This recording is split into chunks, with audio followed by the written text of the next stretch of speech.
shit, man. Got some new people up in here. Please make sure while we got you here, please make sure you like, share, and subscribe. So yes, I think that'll be excellent. Right before question of the week or right after the question of the week, we can try to lay out and just do the Hey, shit. we can shit after we finish the recap and kind of discuss. We can go nostalgia the rest of the way as far as I'm concerned. Okay, I mean, it works. Because hell, nostalgia is a hell of a lot better than what they got going on All right right. now. Right now, I am gonna balance it though. Like when we do the nostalgia, I'll say something like, let's talk about I don't know, let's talk about Backlash 2000 or just that April 2000 time frame. Now, of Right. course, I'm gonna ask you guys because y'all was older than me at that time in 2000. I was only 7, so of course you got a different feel of the climate of professional wrestling as a fan, and I'm just gonna balance that off of podcast and listening to things like, okay, this is what happened compared to this what was supposed to happen, et cetera, et cetera. And we could just go from there. Like we'll flush it out. So I don't expect the first week, which is this week. I don't expect the first week to just, be super flawless. But for sure by the time we get to the anniversary show, we'll have that hammered out. First, I was gonna wait until the anniversary show and just have a format change, but nah, I think we could do that right now, starting this week. So that way, by the time we get there, a segment like that could already be flushed. Sounds good to Uh, me. Hopefully, I wasn't too long on Uh, that. Let me put our ticker my, down there at the bottom. says Now, my wife. Eh? what's going on, Bree? Chat moderator right there. Chat moderators, please be on the lookout. If we got any comments that could be considered offensive, please let's immediately get those out the chat and blocked. We Well, don't hold on. care Wait a about. minute. Wait a minute. Wait a minute. Trolls. No, but before you block them, trolls, if y'all going to be offensive, make sure Please y'all sub up subscribe. to the channel. Make sure y'all Yes. sub up to my channel. Hold on. Wait a minute. Wait a minute. Now you fan. Wait a Yeah. minute. Make Talk sure your y'all shit. sub up to our channel. If y'all going to be offensive, make sure you sub up, shares out, and hit that like button. Then, Miss Bree, you can block their ass. But give them Yeah, but what's I'm going on, telling you now, your comment will not be displayed. So you might as well just keep it to yourself. Um, This is a That's respectable funny. channel, even though we have our adult moments. This is not a kid. This is look. We don't have too many kids watching this. I already checked the analytics. It's basically 25 through 50-year-olds. So hey, we're gonna get a little yeah on this channel. So being matter of fact, don't give them that disclaimer right quick. Let's gonna start it off with the disclaimer.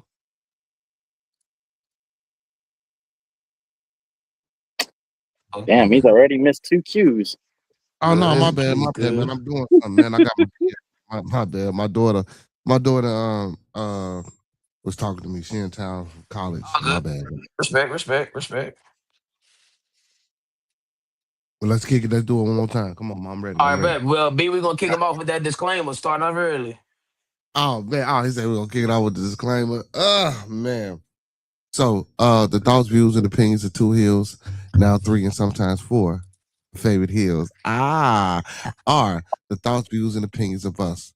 We don't mean to hurt, to harm, or to offend. We don't mean to hurt, to harm, or to offend. This video stream is for informational, educational, and entertainment purposes only.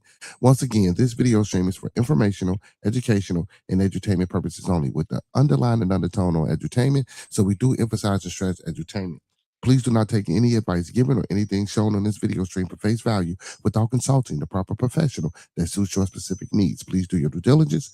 Please do your proper vet work and research. And like I always say, don't forget to get that second, third, fourth, fifth, and sixth opinion, because we don't want you going out here robbing no banks, starting no revolts, or telling your boss what he or she can take, how they can turn it sideways, and where to put it. Very nice. One of y'all mics giving some feedback, but it's Yeah, cool. yeah, yeah. That's probably my headphones. So, I mean, y'all know how we do it at the top of the show. What's up, Big Stacks? Fuck with us, fuck you saying. Um, He out there in y'all, Texas. Big Stacks out there in Texas. Big Stacks. Make sure you come on over here to Two Hills SCS and sub up too, my boy. yeah, nah, fact. Come on, y'all. We 3 likes away. Matter of fact, hold on, y'all. Matter of fact, hold on, y'all. He's so away. 7 subs. We 3 subs away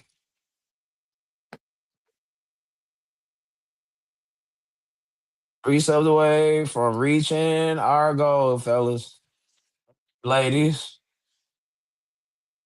We are we're not trying to stop at 100, but if we could just reach 100 by April, August 4th, man, I'm not gonna lie, cause that's gonna be love. And remember, we're doing the format change for those that's late. We're gonna get through our modern wrestling with our review. But I mean, our points can't be long winded if we really trying to get to this old school segment where we're gonna be having 3 hour, 4 hour podcasts. But nevertheless, we about to get to it. All right. So how was everybody week? Uh, not too bad. You know, the beer business don't slow down, brother. That's all I can I'm say. sure it don't. How was the first week without Wes? Um, uh, let's Yeah, just say let's just say it's gonna be a long road to recovery. oh, yeah, man. He was an important part of our delivery team. Yeah. What about you, B? How was your week? Ah, shit. Week wasn't that bad, You're man. strong. I'm sorry. My apologies. How was That's your Yeah, strong yeah, week? yeah, strong. yeah. Yeah, my strong wasn't that bad, man. It was decent, Shit, what did I do? What did I do? I didn't really do too much of nothing, man. Relax, chill. You know what I'm saying? Got into some internet drama as usual. You know what I'm saying? Other than that, shit, man, I wake up. I've been waking up. I still can walk. I still can hear. I still can see. My kid's still good. So I can say my Money made strong all suit good. very well. I gotta count for something, right? Yep. Yep. Yep. Yes, indeed. Yes, indeed.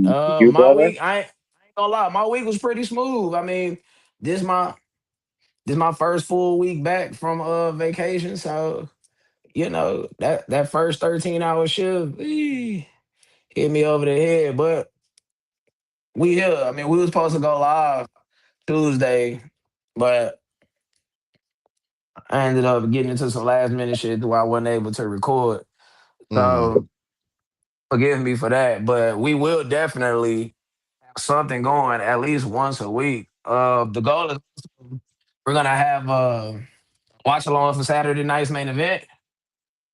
Now we're only doing watch alongs for Saturday night's main event if it's actually something major. So um considering this one is in Madison Square Garden, it's July 18th, right? It's next Saturday. Yeah, the 18th. Yeah. The What time? only the only thing What, about that is it might cut into the Bearded's time when he goes live. oh well, if he got it to, he'll drop down. But I know his Okay. Sundays is definitely something important. But it's So Saturday, not Sunday. well, But no, I'm just saying in I general, like, believe it starts at 8 o'clock all my right, time, which so is that'll be Eastern 7 o'clock time. central. I'll have to double check. Last time I thought I was pretty sure. By the time I fucked that up, man. Good, cuz. And I really wanted to do that watch along for Night of Champions. I really did. But yeah, next Saturday. Um, yeah, I mean, I don't even think I wouldn't even worry about like what the card is. Just the fact that it's in Madison Square Garden. It comes on Is at seven. Eight 7. o'clock your time. 8 o'clock your time. 7 o'clock central.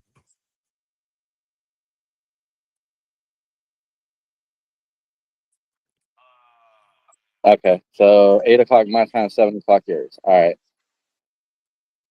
got it.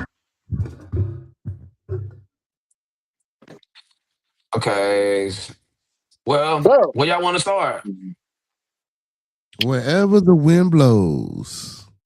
Okay. Well, I think it's only appropriate that we start here. Hold on. Hold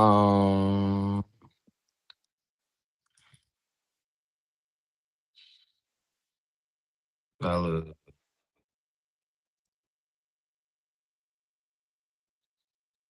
Try to spell this shit right.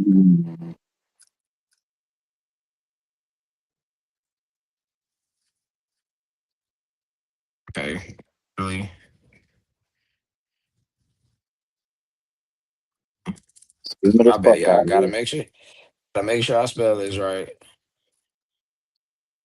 Looks like it might rain too, but All right. Well, we gotta start here, y'all. Famous is officially leaving Not World Sheamus. Wrestling Entertainment. well, What's going on, T? T Poppy, what's the word? Make sure we like, share, and subscribe. T Poppy, hey T Poppy, no, that's a new she a new young lady what the that fuck was you on my saying? screen the other day. Miss T Poppy, come over here to Two Hills STS. This is a wrestling pod that we do. Even if you're not into wrestling, we appreciate you hitting that sub for us. Thank you, thank you, thank you, thank you. What the hell did Bree say that you're laughing about? I didn't see anything. No, she said Bearded is good at that. That's why I said LOL, Bree. Oh, okay. I was like, what the hell? I didn't see her saying anything. But Uh, anyway, what's downtown? yeah. So yeah, let's what up? Oh shit. Hold on. What do we got for Sheamus, fellas? We gotta talk about Sheamus. All right, be careful. I love you too. Famous man. A lot of potential there. Lot of potential there. Um, Never really got the break that most of us thought maybe he should get, especially being one of Triple H's friends. I mean, he was a world champion once, wasn't he? Multiple times. Okay, multiple times. I remember once at least. So, but if I do remember, he didn't he beat John Cena like almost Yeah. right off the Y- bat. He beat him in a tables match, didn't he? Yeah, in 2 months. 2 months after being after debuting on the main roster, he won the WWE Championship. He I mean, did. I didn't want to interrupt your flow, but when you say he didn't get the break that he was supposed to, At yes, he first he did. did. At first he did, yes. But then after that, he just got pushed down the card and Like, but never. that's pretty big though. Like, he Well, literally also, won the WWE Championship 2 months within his debut, and he beat John Cena to do it during the height of Super Cena. okay. So I stand corrected on that part that I said. Um. Uh, like, yeah, so Sheamus, he won every belt there is to win except the IC belt. Well, okay then. Human jar of mayonnaise. Oh, There you okay. go. There you go. Hey, we have a segment for you. Just stick around to the end, please. Or at least in the middle of the show. Please stick around. We have a segment for you. See what I be saying? The human Yes. jar of mayonnaise. I think one of So my favorite Sheamus moments is when he was a heel. When he first got there, everybody started calling him the Lost Muppet. Said he was the Lost Muppet, and then he turned face, and the Muppets actually was a guest host on Raw one night, and he walked up to uh, God, what is that fucking Muppet's name? I know you're talking about the one with the orange hair. Yeah, The one like, walked up. Yeah. yeah. That's Beaker, right? Don't get me the line. I guess so. Yeah, Beaker. But Okay, well I anyway, got the meep. walked up and the Muppet started meeping at him, and he looked at her like she was crazy, and he goes, "No, I'm sorry, I'm not gonna make it to the family reunion, but make sure you tell everybody I said hi." I thought that shit was so funny. Oh yeah, That was this would one have of been my like around 2011. Yeah, because they were doing the guest host thing every week. Yeah, so that was one of my favorite Sheamus moments. And then of course him and Cesaro, the bar. I mean, that that was a hell of a tag team. Nah, it was. It And then was. he had the Brawling Brutes. Yep. When he started banger after banger after banger, which was Yeah, legit, because Cuz will go out there and put on a banger of a he match. would put on bangers of matches, man. That he could go, but his body just broke down on him. I mean, hell, he had a really good match with Rusev, which is the match I think he got hurt in, and we haven't seen him since. And well, Steve, wherever you go, There go my dog. E. Hey, look, shout out to E Tovar, bro. He was a student in Booker T's school at Reality of Wrestling. This is one of my good friends, my brothers, man, one of my war brothers that be on the football field with me. So yeah, man, shout out to E. I've been wanting E to be on to come on the our channel Big for a shout out to minute. E. big shout Yes, out. sir. E But Tovar, cuz my boy. yeah, wherever he decides to go from here, whatever he decides, we wish you the best, brother. Yeah, so if you just coming in, we're Sheamus is officially leaving the World Wrestling Entertainment, and we're just talking about some of our favorite Sheamus moments. And for me, it's not necessarily a moment more than it's a match. And I think the best match Sheamus have ever had was the triple threat with him, Gunther, and Drew McIntyre. And what a missed opportunity it was to put the blacker fella. We talking about Sheamus right now, what a missed opportunity it was to put the belt on him at WrestleMania, the Intercontinental belt. I mean, if anybody that could have beaten Gunther, and I mean, I'm not mad at Sami Zayn being the guy, but I feel like it would have been a bigger moment for it to be Sheamus, and had we known it, things would have shook out the way that it did. Yeah, and I mean, Sheamus, look by every mean, by every stretch of the imagination, 20 years in the company, unlimited well, I ain't gonna say unlimited moments, unlimited matches.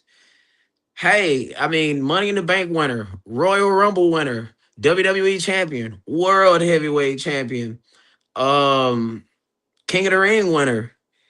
Oh, what else has Sheamus done? I mean, his 18 seconds with Daniel Bryan, that was pretty trash, but it did lead to the Yes movement. So I mean, hey, um, yeah, cause like, Sheamus, 20 years. But and we talked about this a couple weeks ago, a couple months ago, actually. Matter of fact, I gotta pull up a shot for Sheamus, cause with my liquor bottle. Yeah, 20 years in the business, we gotta pull up a shot for young Where my Sheamus. liquor bottle at? Yeah, I'm pouring it up right now as we speak. Gotta take a shot. Shit, let me go get my drink. Hang on a second. Shit. Yeah. I never Oh, seen T Papa, I'm gonna address what you just said. Yeah, I was just talking about that. 2 months in, y'all. If I'm not mistaken, I could be wrong. So any wrestling aficionado that's getting close to the Google machine, please try to fact check this. But I believe I'm wrong. I don't believe I'm missing it on this. I think that is the fastest someone has ever won the WWE championship from debuting. It took him 2 months. Brock Lesnar took 6 months. Because Brock debuted the night after WrestleMania 18, and he didn't win the belt until SummerSlam. So I was saying, you might have to fact check this. I don't believe this is incorrect, though. I think that is the fastest anyone has won the WWE Championship. Like from Yeah, how you debut. watch them set up the stage though, Miss T Poppy? You must have been like you must have had some VIP passes. How you watch them set up the stage If you get and there this? early enough, you can watch it. Oh yeah, No, absolutely. I ain't never seen it. Especially if you was there for like a meet and greet or whatever the case may be. That's what I'm saying. There's got Oh, to be bro. something like that because at the events they not opening up them doors until they, or at least not here. They not. My Yeah, brother-in-law, yeah. See, look. She just my, said VIP passes. Yeah, I my ain't crying. brother-in-law used to actually, I go to wrestling events. my brother-in-law used to actually get calls when they came here to help set up the ring and stuff like that. Mm-hmm. Yeah, I I used to was know. So in Dallas. I used to have a homie that used to set up the rings. Shout out my Yeah. boy Jersey Rich, cuz Knicks all day with my dog Jersey Rich. What's the word? Yes, sir.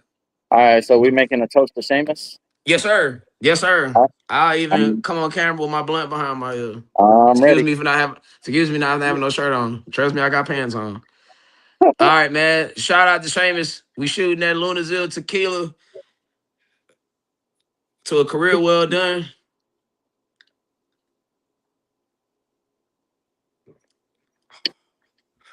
To you, Sheamus.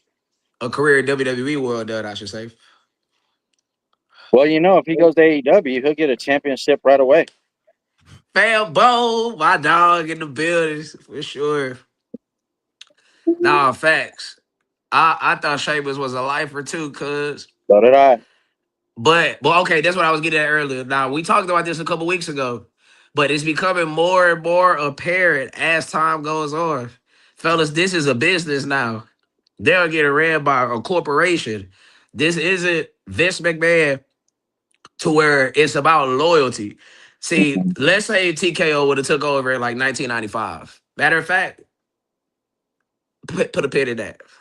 Put a pin in that. Put a pin in that. We gonna talk about that.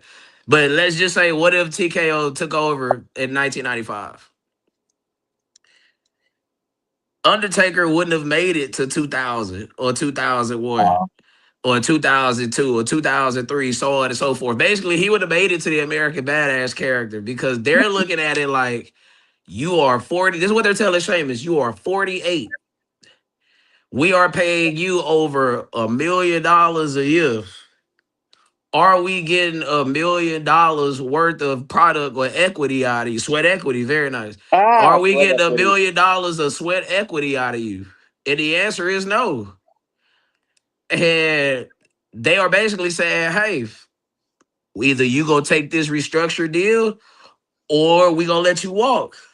They pretty much running it like the NFL or the NBA or Major League Baseball. Like, hey, what can you contribute? Now, the problem that I have with that business model is you're literally controlling what they can contribute. You control it. The head of creative, you control what the people do, what their output is. And I get it. If you don't have anything for Sheamus, let him go. What y'all think about that? I agree. I agree. I It's really ain't a famous fan. And I just am. remember, Well, if he goes, my bad. Go ahead.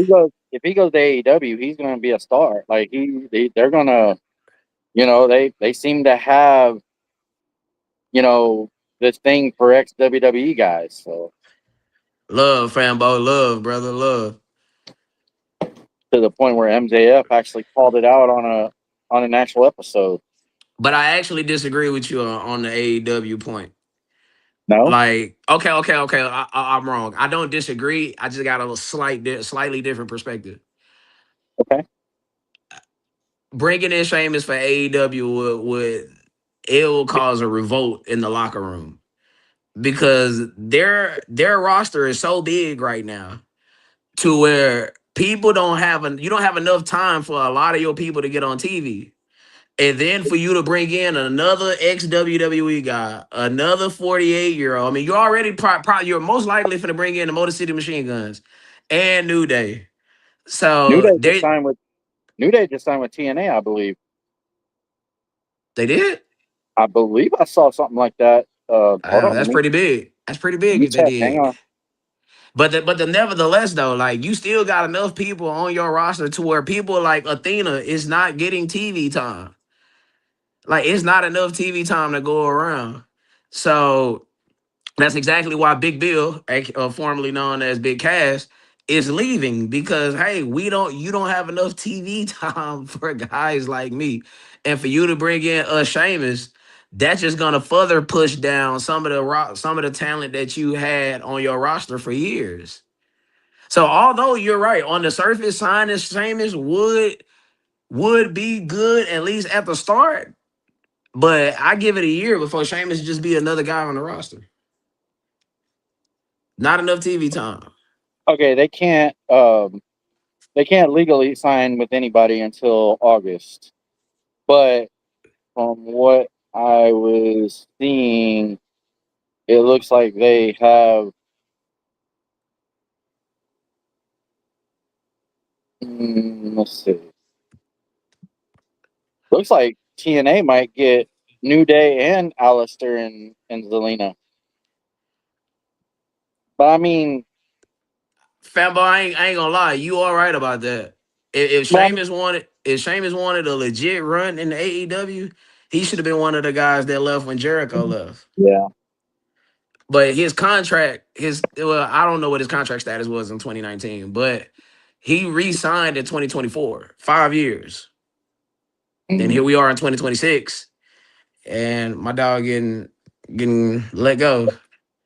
But if you don't want us to let go, make sure you keep sharing, and subscribing to your four favorite heels. You are definitely watching the right channel. You are definitely locked in with the right people. So make sure you keep sharing, and subscribing to the channel, y'all. We are here every week, at least once a week.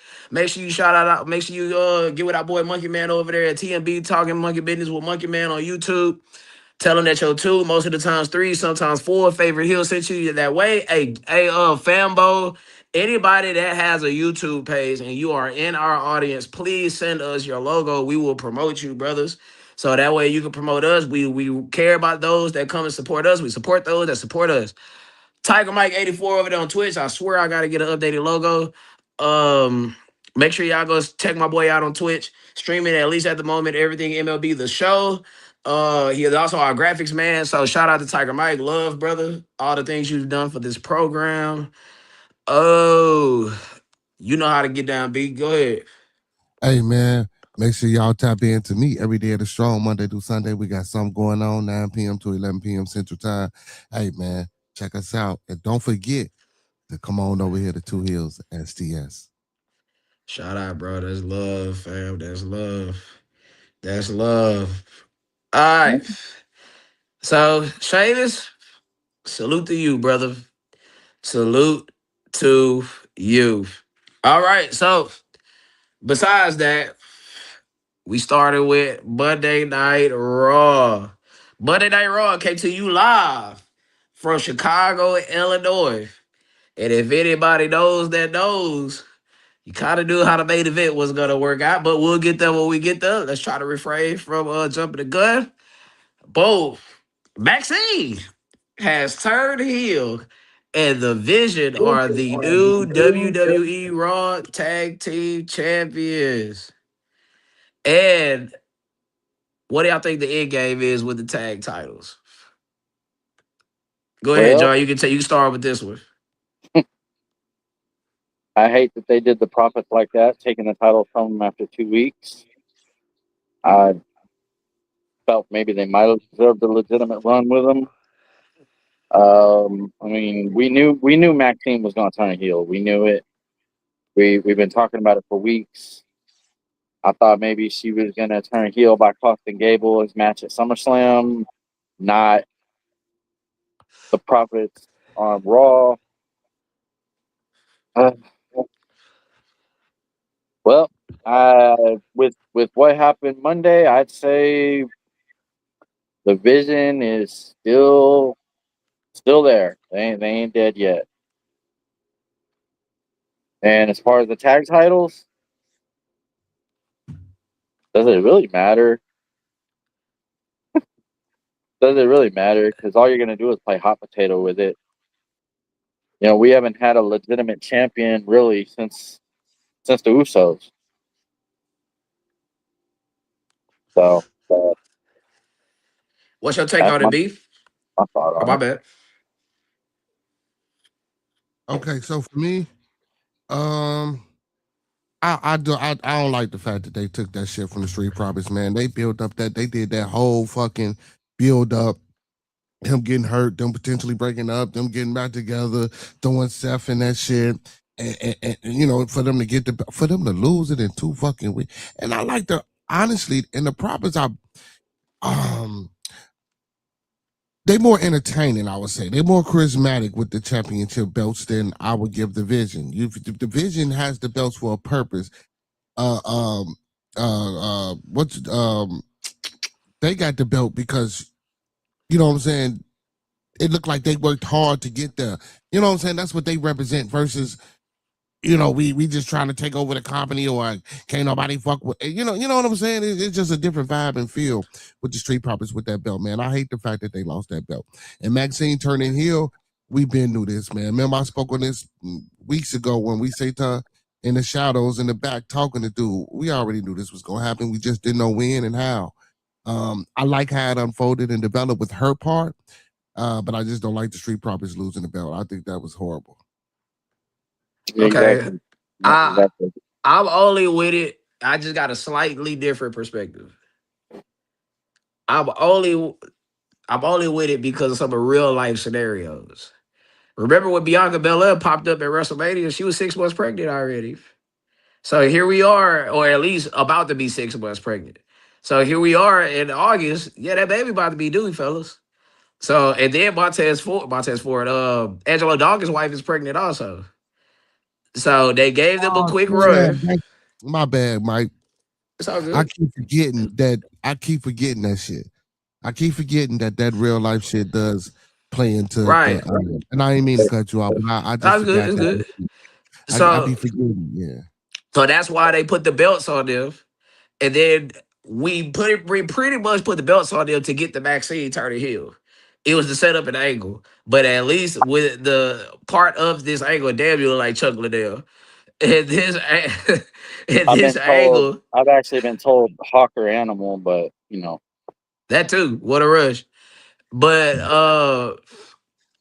you just gave them a quick run. And it's not like this is their first ever tag run. I think at this point they're like 5-time tag team champions. So I mean, hey, it is what it is type of thing. Now, the vaccine thing, it's like I said last week.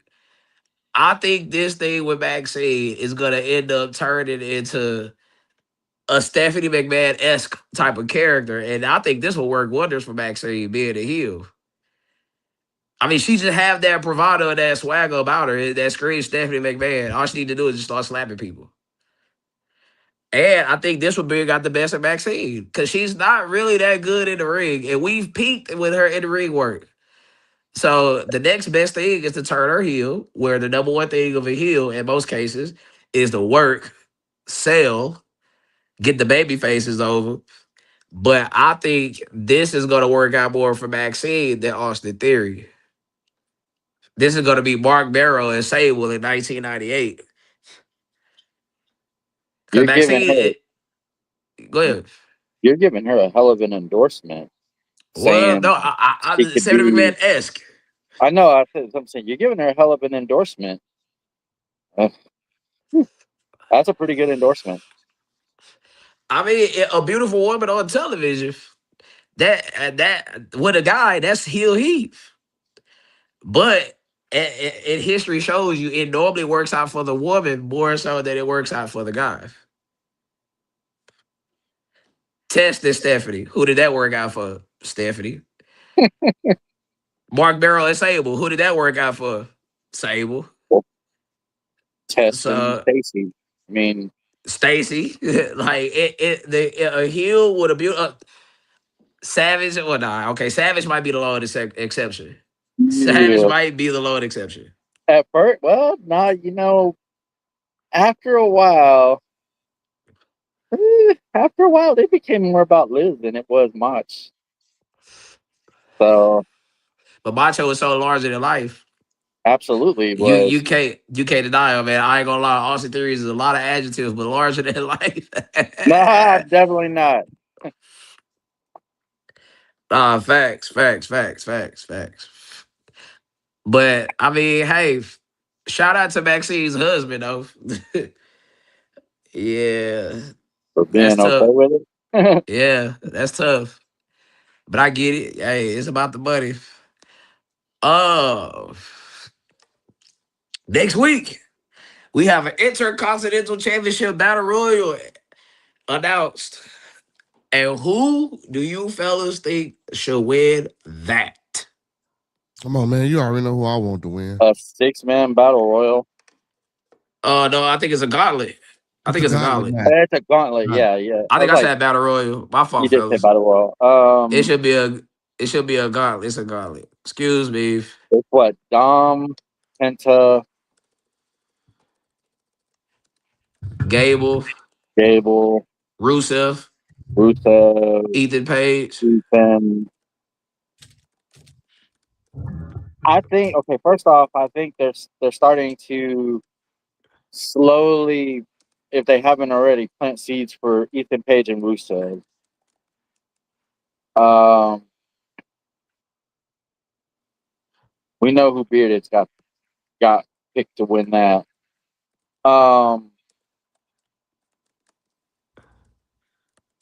I think Penta still retains.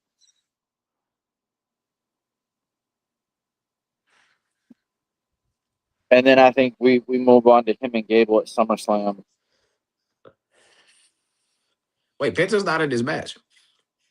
This isn't for the Oh, Intercontinental it's for it. Championship. Okay, my bad. It's for the number 1 thing. Okay, Gable's gonna win this then. Oh, hello. I think Gable's gonna win it, and he's gonna go against Penta at SummerSlam. My bad, Penta isn't. I thought I for some reason I thought you said it was for the Intercontinental title. I was like, well, if that's the case, Penta has to be in it. But now I definitely think that Gable should win it, and I think he should get the match with Penta at SummerSlam. Hometown boy. Oh, we got a challenge. We got a challenge on our show. I think that's the first Shout time out we've three. ever What had is that. it? Cause I don't think we've ever had that before. we had it on Bearded Show. I've been challenged to a TLC match. Yeah, I yeah, see yeah. it. I see Sambo out there trying to challenge me for a bit. Damn. We don't play fair around here though. Nah, we a heels, brother. That's facts. I tell you what. If anybody other than Chad Gable wins this match, I will Okay. personally fly to Stamford, Connecticut. Gotta wait on Triple H. We gotta have us a conversation. Because if you like, it will be a crime against humanity if you squander all. And I know what I'm saying, and I know who it is I'm talking about. But if you squander all this momentum that Chad Gable got coming off the heels of that mass versus mass match and with Grande Americano Kaiser, this would be a crime against humanity. This would be a creative malfunction. Dare I say it? This would be grounds for termination. Cause Say about Jesus it. Christ. Like, I mean, what else do you want? I'm pretty sure you're not giving us the Brock Lesnar retirement. We've already established that. So the next best thing you could give us is Chad Gable winning the IC belt in his hometown. Why not? To me, Chad Gable is like Carmelo Hayes in the sense of the way Carmelo Hayes was the United States champion and he was putting on good matches every week on SmackDown. He was single handedly carrying SmackDown earlier this year, late last year. Yeah, it gotta be. Woo. I mean, that's a possibility. That's a definite possibility. Boy, Maxine would be one of the biggest heels in the company if you do that. The heat that girl is gonna get at US Bank Stadium in Minneapolis, Minnesota. Hey, Actually, you don't ooh, have to wait. have her. You don't have to have her costume the match. No, you don't have to do that. He wins. She comes out seemingly to. God damn it! It's about to start raining. I'm crying. Well, I mean, I'm outdoors, so I'm gonna have to make a mad dash. But have her come out, seemingly coming out to congratulate him, and then she just bam, and then he catches the beat down. I don't Cause think she has I Cat. feel you. I don't think she has to cost him the match. I think he needs to leave Minnesota as the Intercontinental Champion. I feel you. But if the goal is to put heat on Maxine, because there's still a story to tell between her and Gable. And it's actually something I forgot to touch on earlier. I'm gonna quick wrap that. But the heat that Maxine is gonna get in US Bank Stadium, ooh wee. I can't as a heel, I can't even say that's a bad idea. Whew. I mean, Mm, that man, because there, like I said, there is a story to tell. There is a story to tell between Maxine and Gable. it's like Now, this is undercover. now go back here. You see what I said at the end? And what's the Yeah, end game for the tag titles? right. Y'all might laugh at me, but the end game for the tag titles is gonna be Alpha Academy winning the tag titles from Division. You No, come talking on about now. Devour and Yes. Otis? Yes, that's gonna be the end game. Look, check me out. There is a reason that when Maxine got in that car, that camera panned to the Alpha Academy standing Nah, right there. they was running out trying to catch her. That's all that was about. Right. But check out what just happened. The Street Profits is finna go off of television. How the hell do There isn't another tag team right now that is even remotely worthy of a how do tag I team title shot. how do I But how the do I story, turn my camera off for a second? Hit the uh camera button. yeah, hit I the don't camera button see at it. the bottom. You I gonna don't see it see at the the bottom? motherfucking camera. I don't see no motherfucking camera. It looked like a camcorder, brother. I got it, Jay. I got it. You backstage right now. It's good. Only we can see you, fam. You good. But I know it sound crazy. I know it sound crazy. Ooh.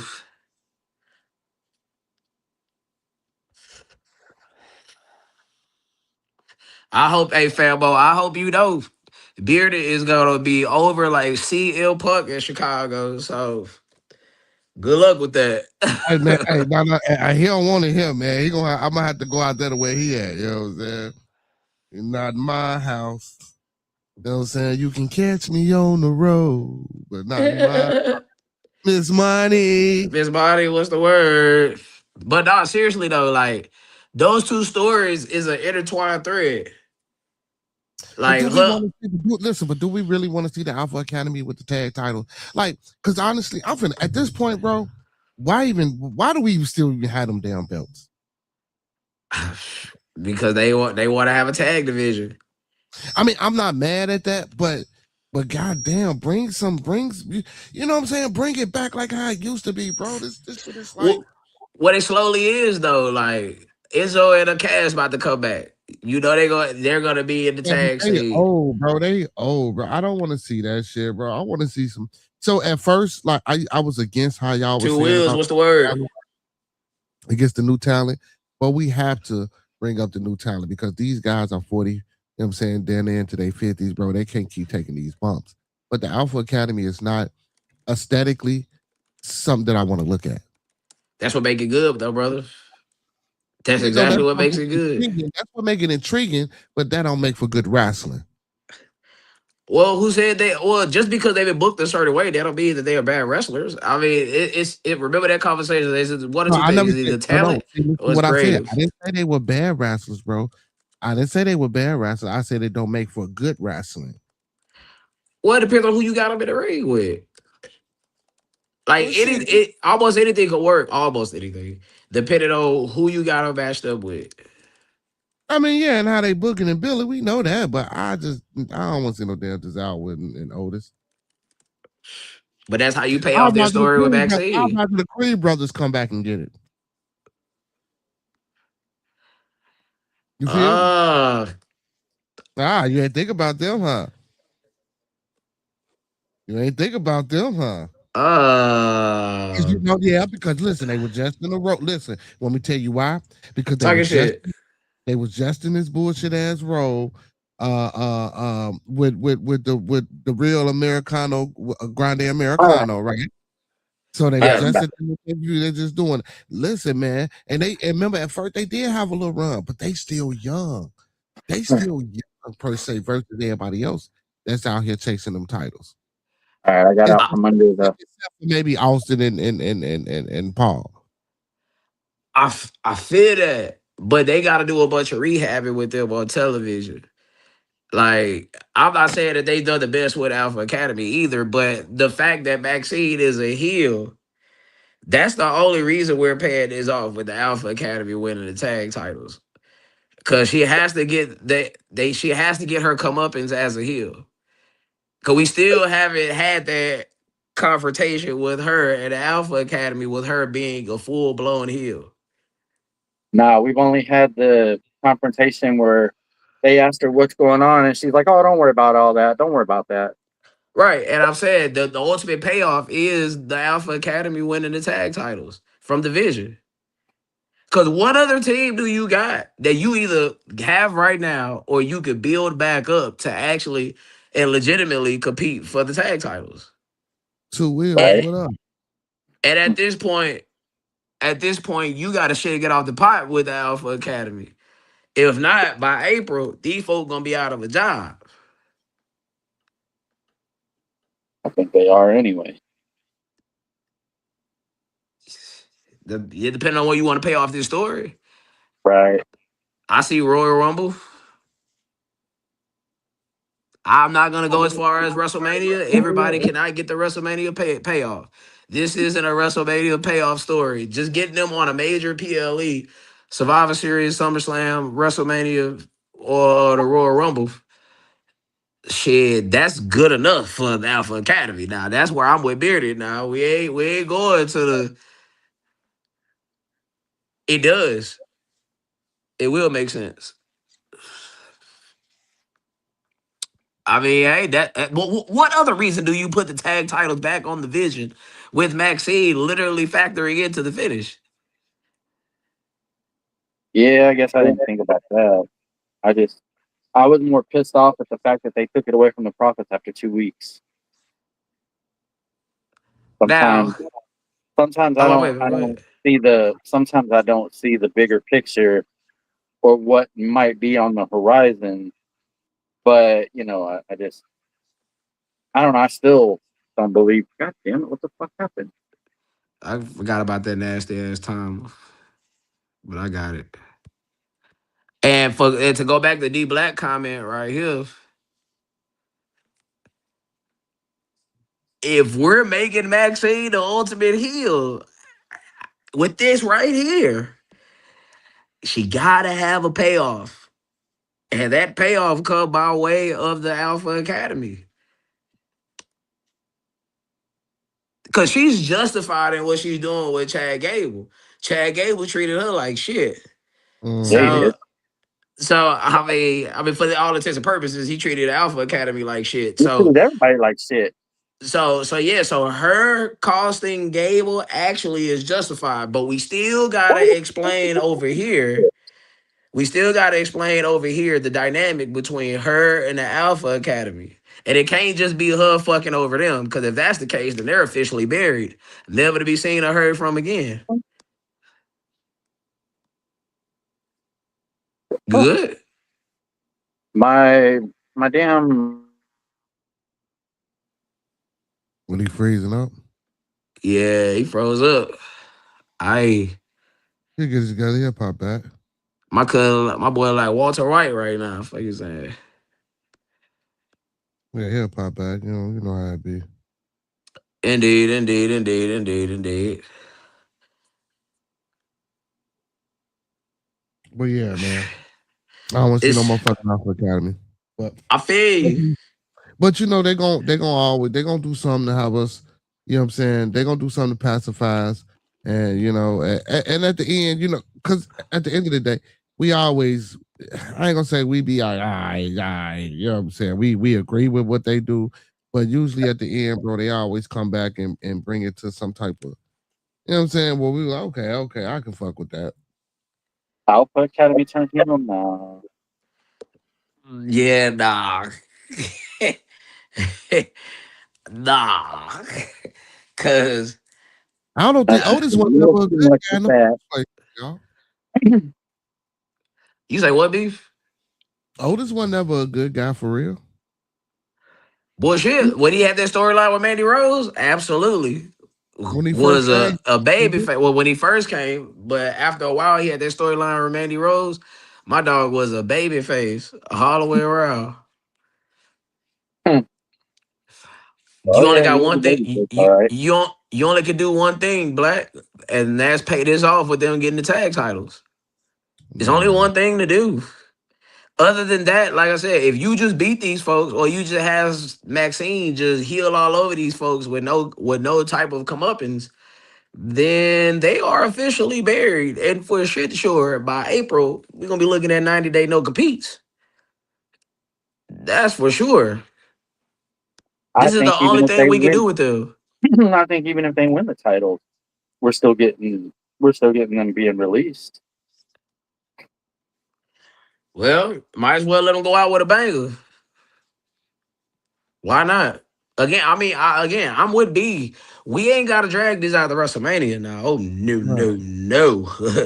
Hell nah. The Alpha Academy is cool, but we ain't that cool. Cause we'll give you the Royal Rumble, and that's a stretch. But hey, we'll give you the Rumble respectfully. Now, No, go ahead. go ahead. Talk to me. Oba and Paul. Oba gets started. His promos, he working on them. He working on them, and having them be out there with Paul is getting it. You know what I see? I see Oba and Paul. I see an Oba and Paul connection. Talking shit. Talking shit. Y'all, Oba, he really ain't a face, but he a face. I don't see him being that way for too long. Once he decimate Brock, if they keep fucking with him, Paul Heyman gonna step in, and it's gonna be all she wrote. What you got, What you John? got, John? You will need. Well, okay. You don't necessarily need it, but it works better for a story if you have a heel to go against the face. And right now, Roman's a face, so eventually you will need to turn Oba heel if he's going to take that title from Roman at WrestleMania. And the best way to do it is to have Paul Heyman get in there with Oba. You know, I mean, who knows Roman better than anybody? I mean, Paul does. So it's a possibility, but I disagree with you, B. I think Oba's promos they're pretty on point for Nah, him. man. Yeah, I mean, oh don't no, get, they are. yeah, No, they are. they good. They decent. They decent. They No, decent. decent is no. I'm sorry. Decent is selling it short. Oba's Yeah, got some I'm selling them pretty short. They damn good promo skills mm, for Go just ahead, B. coming up I on mean, the what you got? for What just you coming about to up say on the something? main roster. His promos have been pretty damn good. man, them promos suck, man. He really don't say too much of nothing, man. Them promos ain't no man. Them whack ass promos that Obafemi, man. Just let him wrestle and do that strut down to the ring and look good and do that little pose. That shit that be coming out his mouth. Now, don't get me wrong. Everybody got their own perceptions and opinion. If you like it, I love it. Facts. But for me, that's bullshit. If y'all was gonna push him that, because this is what I'm saying.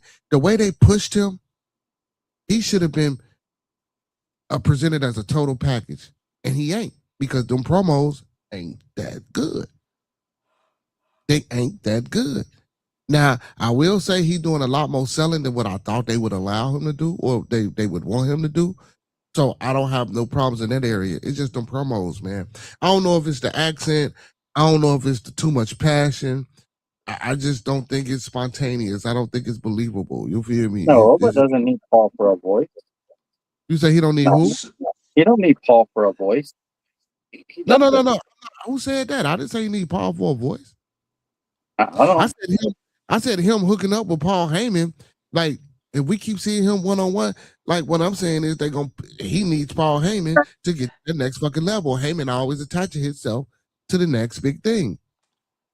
You know what I'm saying? Whether it was the Vision, whether it was Brock, or whether whoever, Paul Heyman is going to attach himself to Oba. And like you said, if we turn him heel, come on, Monk. man.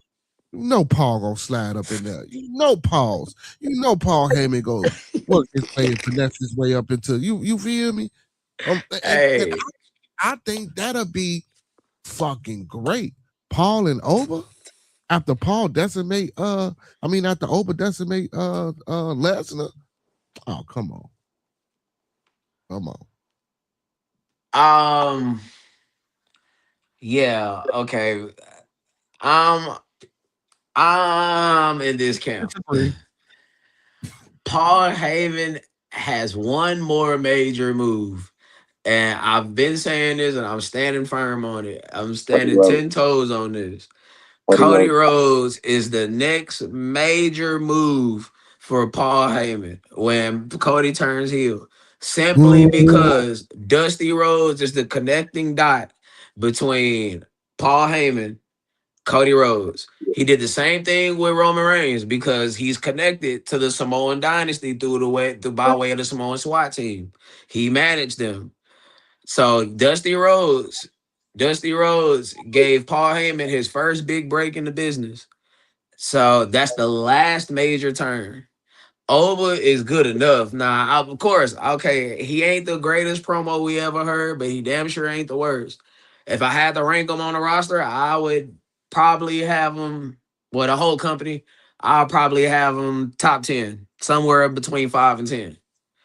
But and I can see where his style of promo can get old very fast, but I just think it's the person they got him in the ring with also.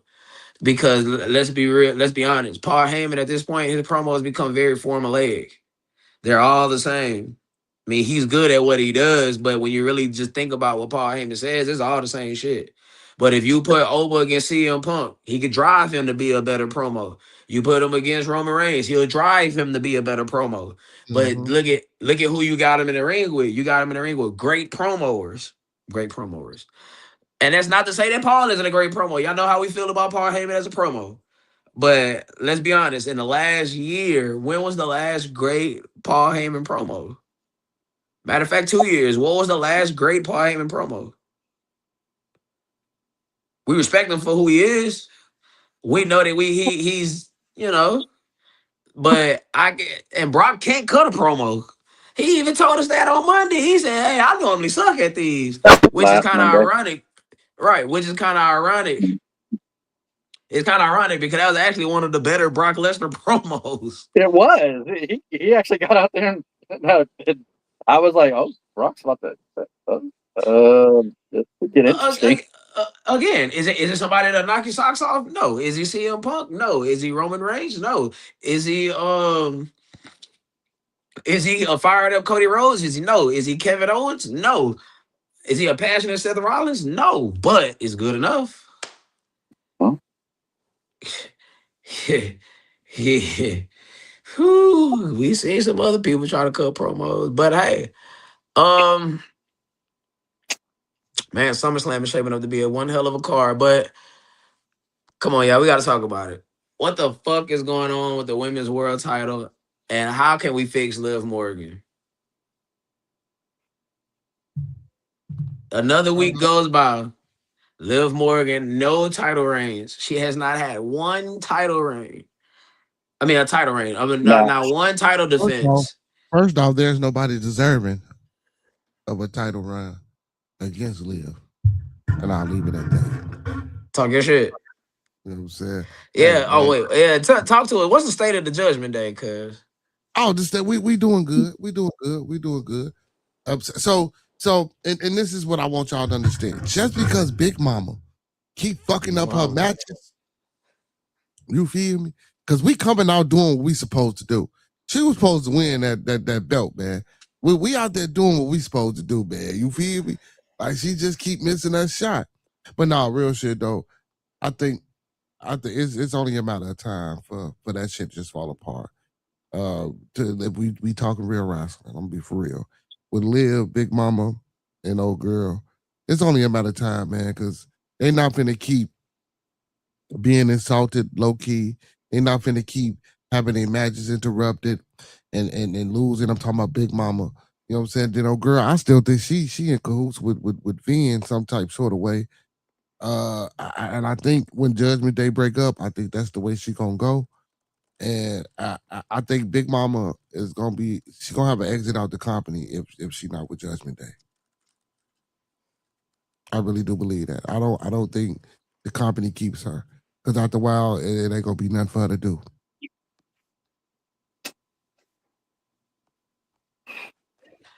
Talk to me, B. I mean, talk to me, John. What you got?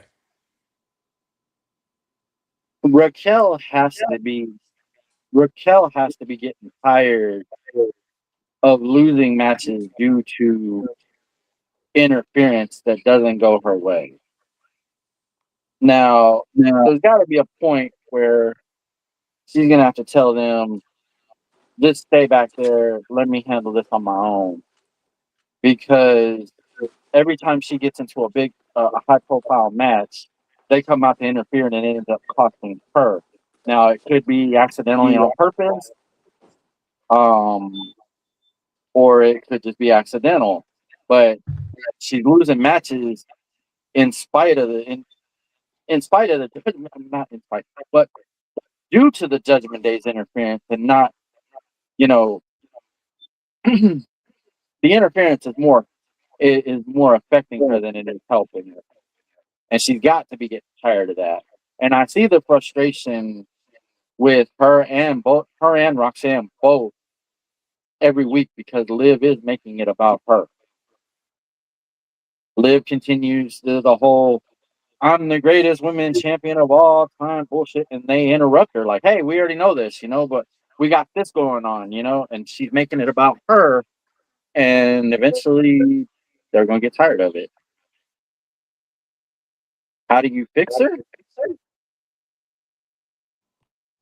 I Yeah, how do mean, you fix? How do you I fix? How do you agree. fix what's going on creatively with Liv I Morgan? agree with Bearded. There is nobody that is worthy of that title right now, except for maybe Io. And I think Io wins it, but I don't think Io wins it clean. I think Io wins it due to one, either Raquel or Roxanne costing Liv the match at SummerSlam. So, um, If if we go with that, would this be the worst women's world title reign since the inception of this belt? I would say yes.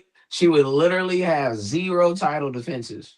Now we know why, but it doesn't change the fact. And her first title defense, she lose.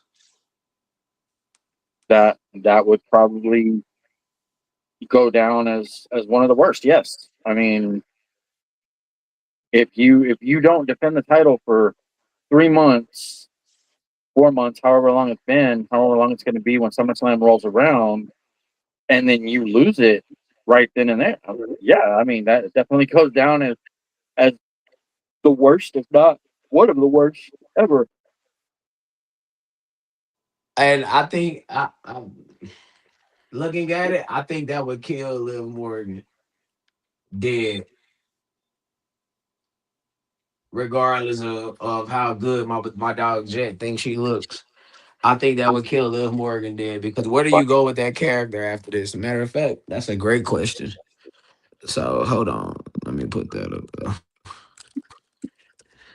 If Liv Morgan loses at SummerSlam, which will No, be it'll probably kill her character. She's probably going to need to disappear for a little bit, maybe come back as a baby face again. I don't know, man. I think after the Judgment Day costs her, she needs to go away for a little while, come back as a baby face, and now if the Judgment Day still exists when she comes back, then Liv goes on a mission to try to destroy the Judgment Day. I mean, that's the only thing you could really do. I don't like the creative options for some of these people are like are So ridiculous. Like so you'll have, and I'm just asking you now, it's your show. Let's say you got the pen. You'll you'll have Liv lose at SummerSlam? I think so. Yeah, I think so. Respect. I mean, I don't I don't know what else you can do with her. She hasn't defended the title, not even once since WrestleMania. Right. That's why I say like oh shit. My shit not your, oh yes it is. Like, yeah, like I understand the why. The why is Stephanie Van Keur. But as a company, you still gotta build up other people. Like, this is what happens when you don't build up other people. You start sacrificing the people you do have. And that is ass. Like, matter of fact, I'll go on record and say that is the worst women's title reign of any kind in the history of the company. And Stephanie McMahon is a former the women's champion. Um, if I'm not mistaken, Deborah McMichael won the women's world championship before, and Mae Young has had 1,000 reigns with the women's title. That would be trash. Like, one of your premier characters, you pretty much would have executed them. That's Maybe tough. maybe it's what she needs. She's much better as a heel, though. I agree with that, but maybe it's what she needs. Respect, respect, respect, respect. Now, as you might have seen, unless I'm missing something from Monday Night Raw, and I don't think I am. Actually, I am. My dog, L.A. Knight, Ah, cuts the okay. promo Of the of a year. lifetime. Hey, you want to wrestle, brother? Let's go wrestle, brother. Let's get the same haircuts, brother. That Man, was beautiful. That was beautiful. look, bro.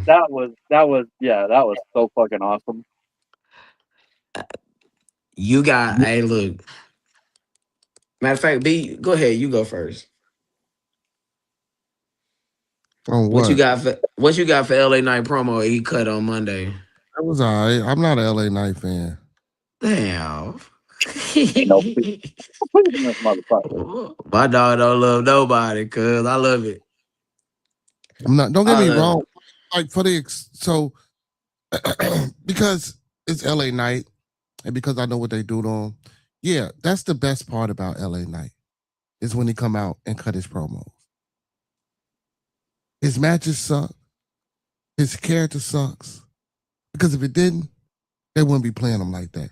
And if you don't think that they suck and they still playing them like that, what is it that he's missing? What is it that we need to get him to do to get him over with Paul? Because LA Knight ain't a fucking great wrestler. I see your face looking like that, John. LA Knight ain't no fucking great wrestler. His promos He ain't ain't. that fucking good. His promos Ooh. ain't that fucking good. Don't get me wrong, he get them in there now and again. And he got a fucking obsession with the bloodline. Him or the people that's running creative. Okay, well, the people that's running creator, speak up for your fucking self. If that's the case, I'm getting the fuck up out of here. I'm finna go to AEW and become a champ. Or I'm finna go to TNA. I'm finna go, but and don't get me But or you gotta understand it with them, and you're gonna be one of their best fucking workers. And I'm okay with that. But it's not the disrespect. It's just that I don't know. And of course, because we're not part of the creative team, but for me, I just can't see his direction. That's why I call him Sir Jerko. So Jerko. They Sir think Jerko. Jerker man. What you So call him, that means Jerker listen, Just man? a listen, man. regardless of whether him cutting good promos or being a great wrestler, I'm gonna say, bro, if Sami Zayn can hold the fucking belt for 9 days, LA Knight should have been had that motherfucking belt. Should have just been had it, bro. They could have lost. They could. He could have lost it the next night, or whatever the case. But bro, he should have been at that belt, bro. Some type of belt. My Any fucking. cuz, this is what I got for LA. Matter of fact, I'm gonna come on camera when I say this. Yes, I got HCAA in the background. WWE, you are on the clock. You are on the clock. That man went out there and cut the promo of a fucking lifetime, bro. Like, that is one of the better promos of the year. That is one of the best promos he then went out there and cut. It was a real babyface promo, and the people was behind this man. Chicago is one of the best. And shout out to Chicago, man. Beautiful city. Love the city. It's only second to me behind Miami, Florida. No bullshit. But Chicago is one of the matter of fact, I've heard this from one of my favorite podcasts. He said Chicago is the greatest wrestling city in the world. And I agree with that. Like, that crowd is always hot. It's like them in New Jersey swap place. Remember back in the G, being in New Jersey? Ooh wee. It used to get wicked out there. It used to get wicked in New York City. I mean, it's always a wicked in Chicago, but now Chicago has usurped New York City and Jersey, and they are the best wrestling town. And this man went out there and got a babyface promo, and he was over. You got 1 year, bro. You are on the fucking clock. 1 year. If LA Knight does not win Money in the Bank by next year, if he doesn't win the Royal Rumble, if he doesn't win some type of number one contendership or the Money in the Bank, he's probably not winning Money in the Bank this year. So, and we're gonna get to that in 1 second. But at least by next year, it's a wrap, cuz it's a wrap. And what sucks for LA is he can't go to AEW because he will be just another guy on the roster. And you're not one of their guys. Darby Allen is one of their guys. So he will be lost behind. I mean, look, Tommaso Ciampa, by every stretch of the imagination, is better than LA Knight in the ring. LA Knight cuts a better promo, but in the ring, Tommaso Ciampa will wrestle circles around LA Knight. Remember when Ciampa came to AEW? It was kind of sort of a big deal. And look, it's been like 2, 3 months now, and he's just another guy on the roster. He's just another guy on the roster, and that would be the fate. That would be the fate of LA Knight in AEW. He's one of their champions, isn't he? Yeah, but he isn't an important champion. He isn't an important figure on their television. Matter of fact, he's no more important there than what he was in WWE. And I mean, NXT champ. I mean, he's damn near Yeah. goated, damn near. Yeah. But I'm saying, like, and he can't. And LA Knight can't go back to TNA. He already did the TNA thing. He was Eli Drake in TNA. So Same shtick, same everything. so on the clock, cuz 1 year. 1 year. This is like the NFL draft. WWE, Paul Levesque, you are now on the clock. Cause he can't keep doing this, bro. Like, he can't keep going out there getting reaction after reaction after reaction, and we still treat him like Dolph Ziggler. After a while, the people are gonna look at him like a fucking loser. If he go like, Dolph look, even win what? Didn't Dolph win at least one? yeah, he did. He won at least one, 2014 or whenever Pass in on Alberto Del Rio. Raw after One of WrestleMania the 29. biggest fucking reactions we've ever seen. And he got snuffed due to his concussions, which, respect. It's tough to put the belt on you or put the machine behind you and you gonna get concussed on our money. Respect. But 1 year, bro. One. You only get one, cuz. And that's a wrap on LA Knight. He gonna be like Piper. Piper is an all-time great. Never been the WWE champion. Never. That's tough. Like, that is tough as nails. And yes, unfortunately, Piper came up in the Hogan and the Savage in those days. LA Knight just so happened to come up with the Seth Rollins, the Roman Reigns, the Cody Rhodes. It's tough, Mm. tough as nails. Well, he just signed a new contract last year. I think it was either a Mm-hmm. 3 or a 4 year deal. So they, Man, these lights is nasty in the background. Hold on, cuz. but no, I like those lights. Those are good, man. There's some weird colors, cuz. What we Well, got I mean, going red, on? green, blue. I mean, psychedelic shit. But Yeah, no, but Magic Mike. LA, LA, Cuz no, we ain't. No, we Right. ain't. Not around LA these parts, Knight, cuz. LA Knight signed a two or it was either a 3 or a 4 year deal Yeah, last B. year. So that 1 year timeline isn't exactly. I mean, as far as the character goes, I guess. But 1 year. You can turn them heel. You can do whatever the fuck you gotta do. But 1 year, that's all you got. That's all you got. And it's a wrap. Matter of fact, you got a little over a year. Because Money in the Bank this year is what, in September? I think they just pushed it back again. I think it's late September October, isn't now. it? Isn't it October? See, it was supposed to No, be October. September. October's Crown Jewel. Shit, it might just be in October, because I don't know, but one year, one bro. thing. But here we are. Charles Montgomery Punk wins the WWE Championship and a great main event match with Sami Zayn Bullshit. and the promo that was cut afterwards.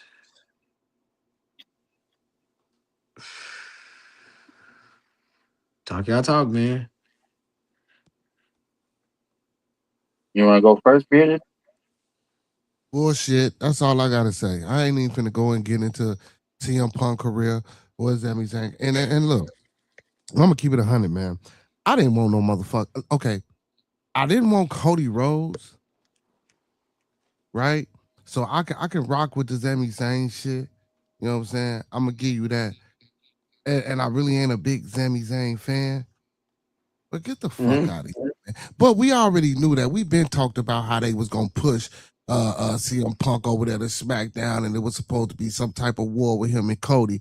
They just used Sami Zayn to take the belt from him and gonna push it that way in fucking SummerSlam. That's bogus as fuck. They should have at least had Sammy fight him or get the belt off one of them after they did what the fuck they did. And you know what I'm saying? For him to have his title reign. I don't like this. Now, I like this.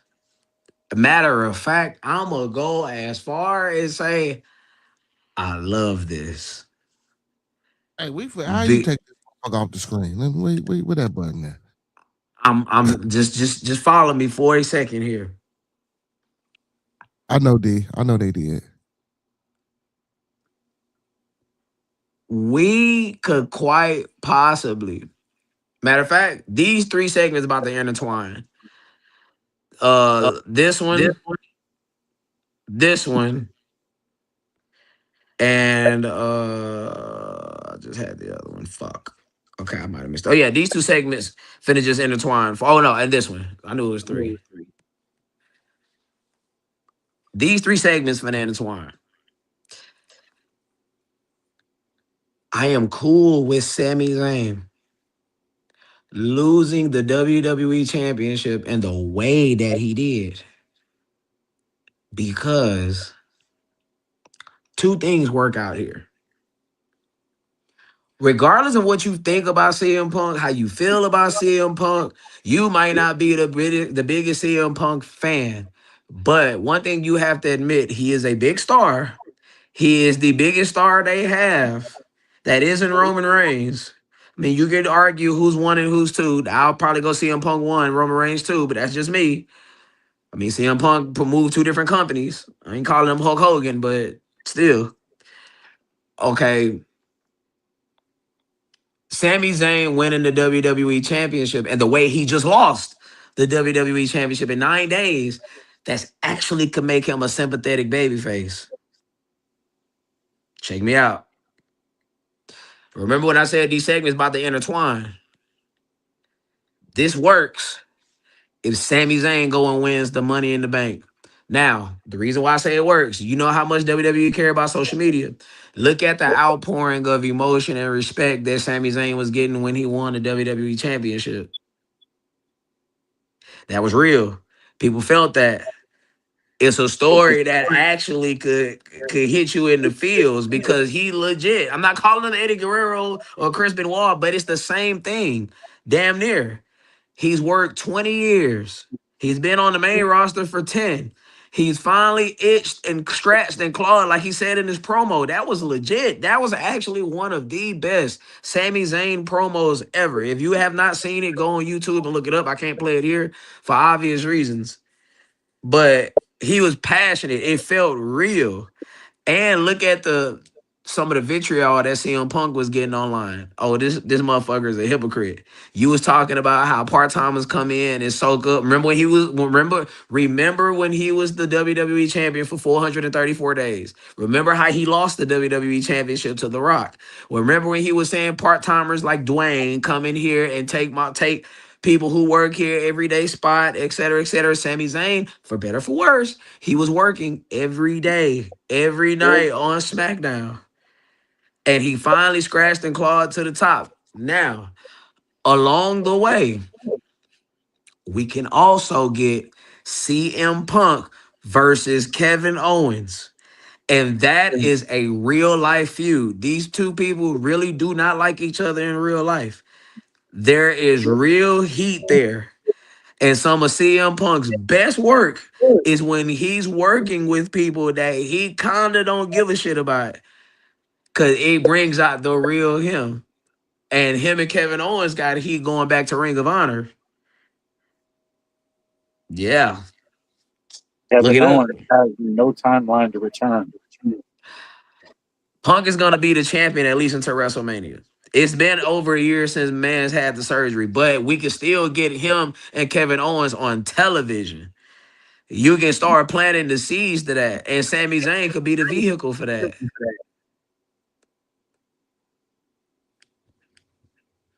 Sami Zayn must win the Money in the Bank.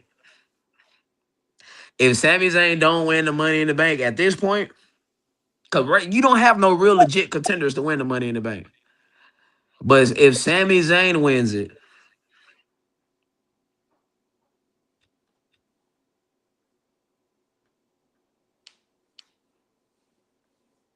after Punk and Gunther, we I could do get us not see something here. Sammy. I don't see Sammy winning that. I just don't. I don't. So what do you do with him? Because you just put the belt on him for 9 days and beat him, and you gonna say that's it? That's why I said because we already knew. We knew we've been talked about this like even with the fucked up booking that the WWE had, we call it. It might not be how they bill and book it, but goddamn it, when we come on here and talk about it, we be on point. It's just they might tweak a few little shits and da da da da da. We knew CM Punk was going to SmackDown. We knew that. We knew CM Punk was gonna go over there and take it over. We knew that. You feel me? I just think Sami Zayn run should have been after his clash with Rhodes. Why bring His Sammy and real do run. goofy shit? You feel me? And then Gunther is also involved. Well, I ain't gonna. Two Um, reasons. Two reasons, and I'm gonna give you the floor back. We already had Punk and Gunther. Remember, Punk won his World Heavyweight Championship from Gunther. We're saving Cody Rhodes and Punk for a major pay per view, which is SummerSlam.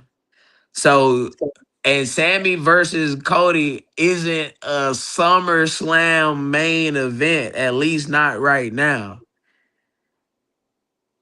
well, that means you discrediting Sammy. Then that means you talking about Sammy.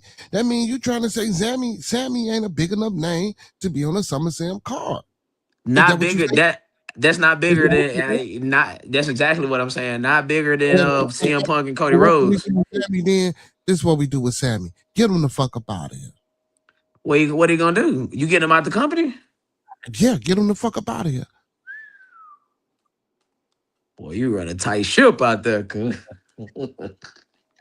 No, it ain't that I'm running a tight ship because again, I wouldn't have built it Now that talk way. your shit. Talk your I shit. wouldn't have built it that way. That's why I said I'd have had him winning the belt after they did whatever they did. If he'd had the way I'd have talked, look, bro, can you at least wait to SummerSlam over with? Because you know what I'm saying? If we gonna pop it like that, well, we know your name and as big as Cody, woo, woo, but I promise and guarantee you, man, you feel me? After we had that shit SummerSlam, you can become the champ. You feel look, or I'd have been like, man, look, if you wait to SummerSlam, we'll give you 6 months with the belt versus just 9 days, just because you want to be champ type shit.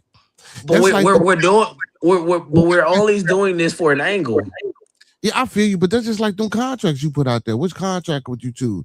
Oh, you could do this and get that, or you could do this and get that. He chose one of them contracts that we be putting And up at the end. I ain't gonna lie Like, to you, fam. If I was the WWE champion, even for 24 hours, that is more than what DiBiase could say. That's more than what Roddy Piper could say. That's more than what, and these are two bona fide, especially Roddy Piper. These are two you know bona what though? fide first You know what? class Hall of Famers. And I feel you. And guess what? Fuck Sami Zayn. Because Ted DiBiase and Roddy Piper have more of an impact on my wrestling understanding than what the fuck he had. So I I can't so deny so that. if you saying that, so if you saying that because he won a belt, I give less than two fucks because Sami Zayn is not nowhere in my rear view, front Talking shit. window, side window. He don't even fucking compare to a Roddy Piper. He Jay don't fucking Jay compare Uso, to Jay a Uso or Sami Zayn? Sammy. Now one of them. Fuck Jay. No, no, Jay. no. I'm saying if you got to keep either one, Jay Uso or Sami Zayn, both are former world champions. Come on now, B. Come on now, B. Come on now, B. Okay. No, because it's all about Come how on, I'm B. running. Listen, no, it's all about how I'm running my company. But Talk so your but shit. so you know what I'm saying. But if I'm trying to be a venture capitalist, I'm going to pick Jay every time. If I'm a traditional pure at heart and I know conviction and wrestling and we're gonna grow, but we might not grow as fast, but we're gonna get that type shit and you could be the foundation, I would choose Sammy. Sami Zayn or Jinder Mahal? Sammy. Jinder Mahal had a 6 month run as the WWE champion. Man, that gimmick, but that they do they get, and I'll be honest, I just definitely don't be liking the. Mm-mm. Feel you, but I just wanted to make sure that the consistency is there. That's it. That's it. That's all. That's it. But not serious. Well, John, you barely said anything on this topic. What you got?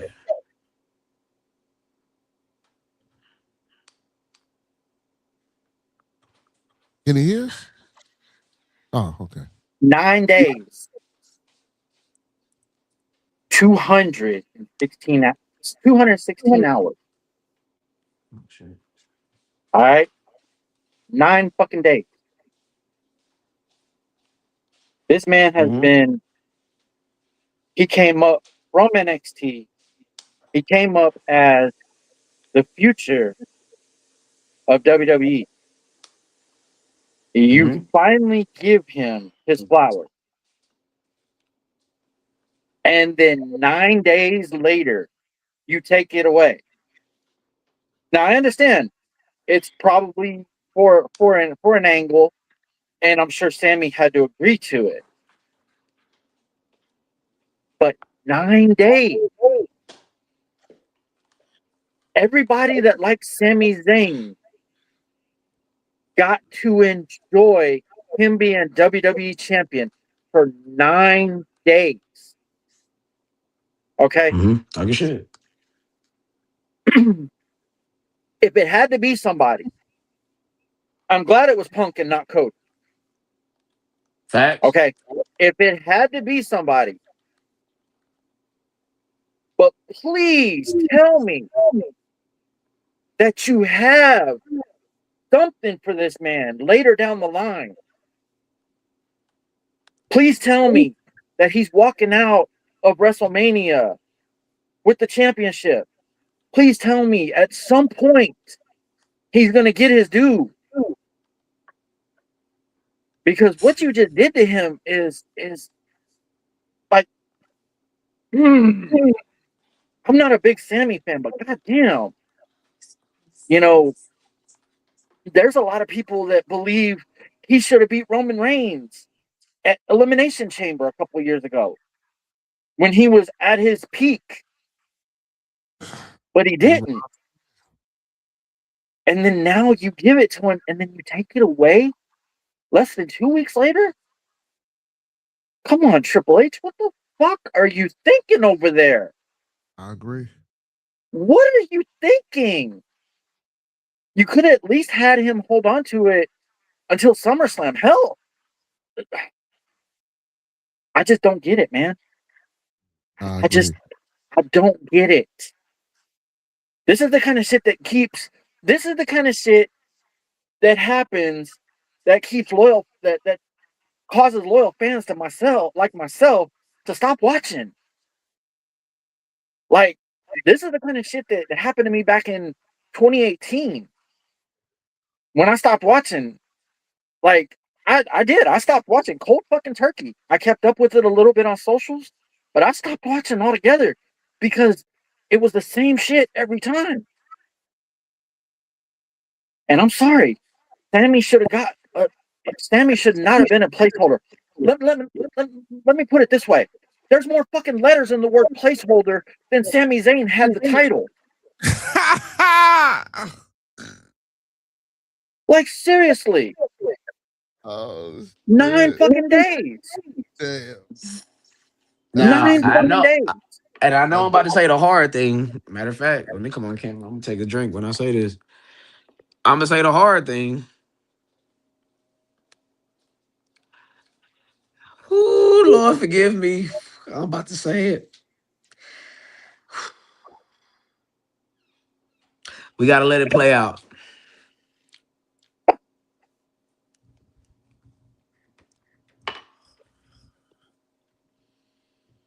There better be a payoff to this for Sami Zayn down the line. That's why I say There seriously better be a payoff for Sami Zayn you down the know, line. you trying to concoct some shit with that money in the bank. He ain't gonna win that shit. he I can can't see win the Sammy. Royal Rumble, I can see Sammy winning Money in the Bank and then cashing in on whoever at or WrestleMania, walking out of Saudi. he's winning the Royal Rumble. Hell. WrestleMania is in Saudi Arabia, and he will. Ooh, we. And he a Matter devout of Muslim. I can see that. I can see that. I can see matter that. of fact, we could run this back. Hey, okay, follow me for a second. Oh, I y'all in already the said it. chat, man. I already said it, bro. I already said it. You about to I let already me said like it. my He blood. needs to walk out of WrestleMania as the champion in Saudi. We need to have deja vu in Saudi.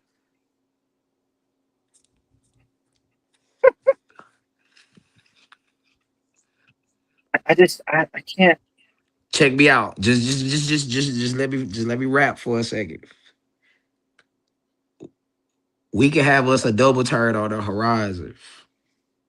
When we run this back, CM Punk could be the full blown heel. This could be Chris Jericho, Shawn Michaels in 2008. When all the shit Jericho was saying about Shawn Michaels was legitimately the truth. And that's some of the best heel shit is whenever someone is speaking the truth. The only difference is we just flip it a little bit. We just flip the dynamic. Punk is gonna be the heel. Cause we've already seen the best of babyface Punk. We need to see CM Punk the Oh heel. no, I'm sure we're about to get heel Punk, but I think we might also get heel Sammy. Not in Saudi. Not in Saudi. Not in Saudi, but I think Sammy's about to go off the fucking deep end. He is. He Starting gonna with that crash promo, out. starting with that promo that he cut Monday. He gonna crash out, but that's about to be the bet. But that's what makes it so good. Oh shit! There we go. My dog had a run in. Oh We here. shit! That's what What's make up, my it. We got boys? four What's heels on up? the What's panel. up? Matter of fact, let's Oh do this. shit! Let's do this. Look, we gonna put Wes here. So that way you is there, Bearded is there, Wes is there, and I'm there. Brad, I Very got you. nice. We can't stretch it all the way across the screen, but I mean we're in the order that we are on the picture. So Wes, my boy, two dubs. I What's up? gotta What's up? refer to What's you by up? your stage name. Put your thoughts on this, bro. CM Punk, Sami Zayn. I'm not mad at what they did. Only if Yeah, that's down the down. line we have Sami Zayn actually double back and become the WWE champion, rather that be in I Saudi or whatever.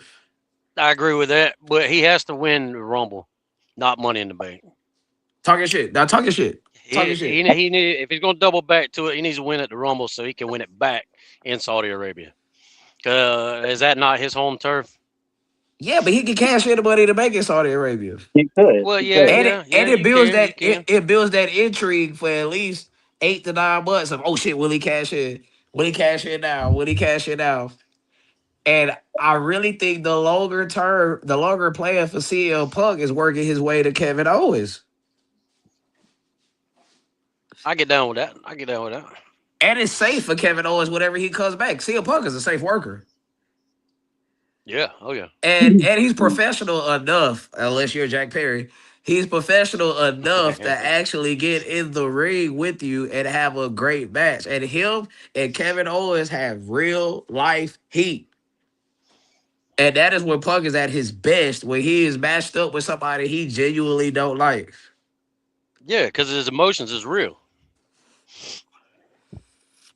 Let me just point out real quick. This is the first time all four of us have been on camera at the same time in a long ass time. Very nice. Uh, Yeah, I had to finish up my driving for the day so I could get on. very nice, very nice. But now we're here. We're here.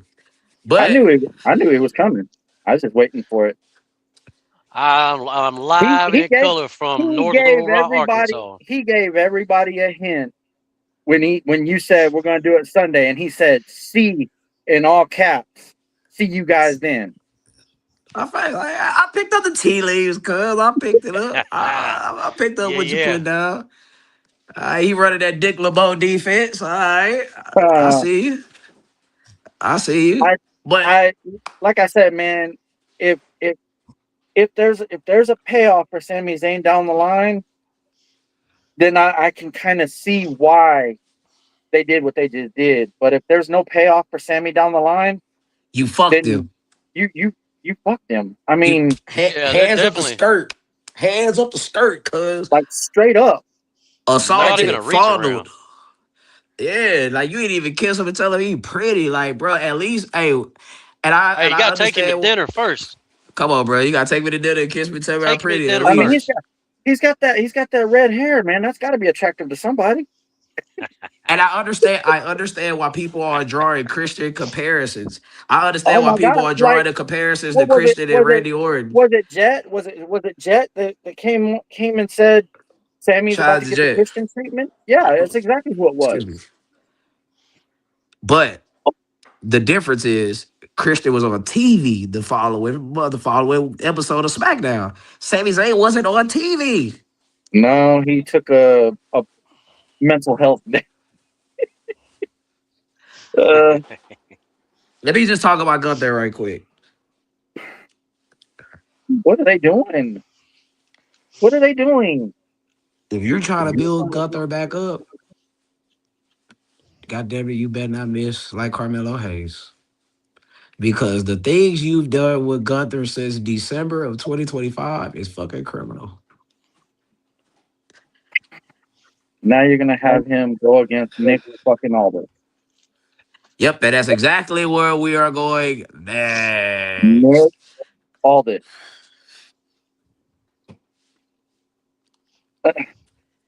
Go ahead. You open up the transition segue. Okay, look, I get it. Magnus was the TNA World Champion. Magnus was a fairly good wrestler in TNA. Nick Aldis is probably past his glory days as far as wrestling goes. Now, he may surprise us. He may. Audio check. Yeah, you're here. All right. Yep. Go ahead. Go ahead. Go ahead. Go ahead. Go ahead. He may surprise us and may put on a good match with Gunther. Well, what is it? What does it mean? Go What ahead, Wes. I'll let Wes respond first. what does it mean? I don't know what it means. Like I don't it's know got why. to I don't. mean like this match is probably going to be a SummerSlam match, or maybe Saturday night's main event. But like you only have three matches on Saturday night's main event right now, so maybe Nick Aldis and Gunther will be a Saturday night's main event, and hopefully not SummerSlam. But what it what does it mean? Somebody just make it make sense. I can't make it make sense because I don't know. It, it doesn't make any sense. So you retired Goldberg, you retired John Cena, you retired AJ Styles. You put him in a program with Cody for the world title, and then you had Cody shit on him every time. And now you got him going against Nick Aldis.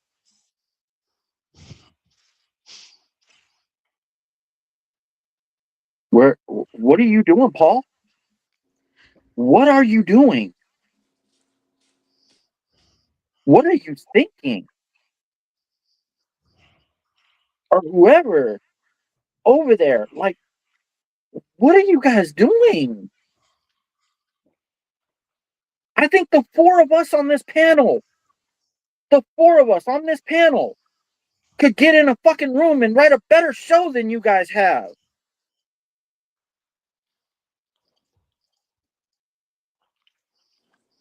What would you think? Oh, I'm not my bad. Let.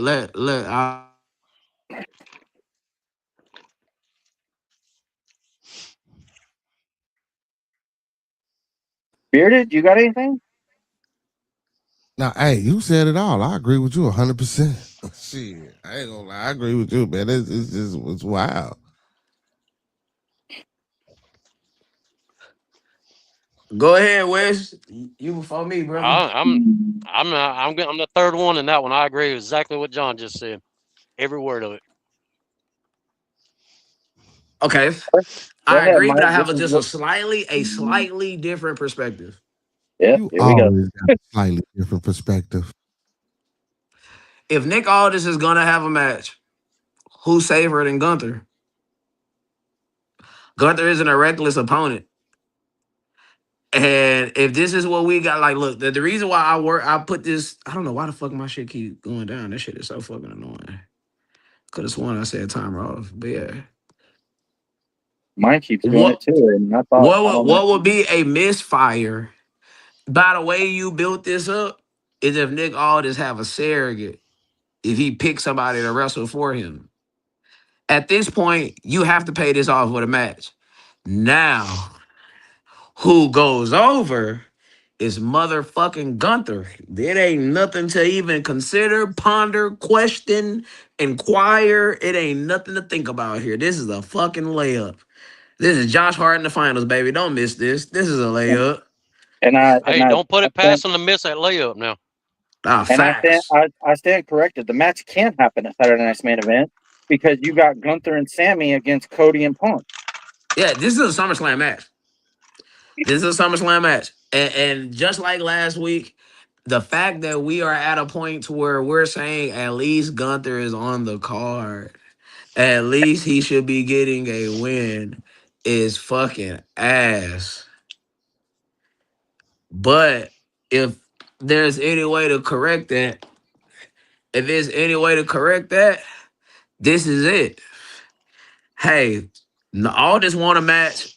I'm sure all this don't give a shit about who goes over. He don't strike me as this Hulk Hogan, Shawn Michaels political type of dude.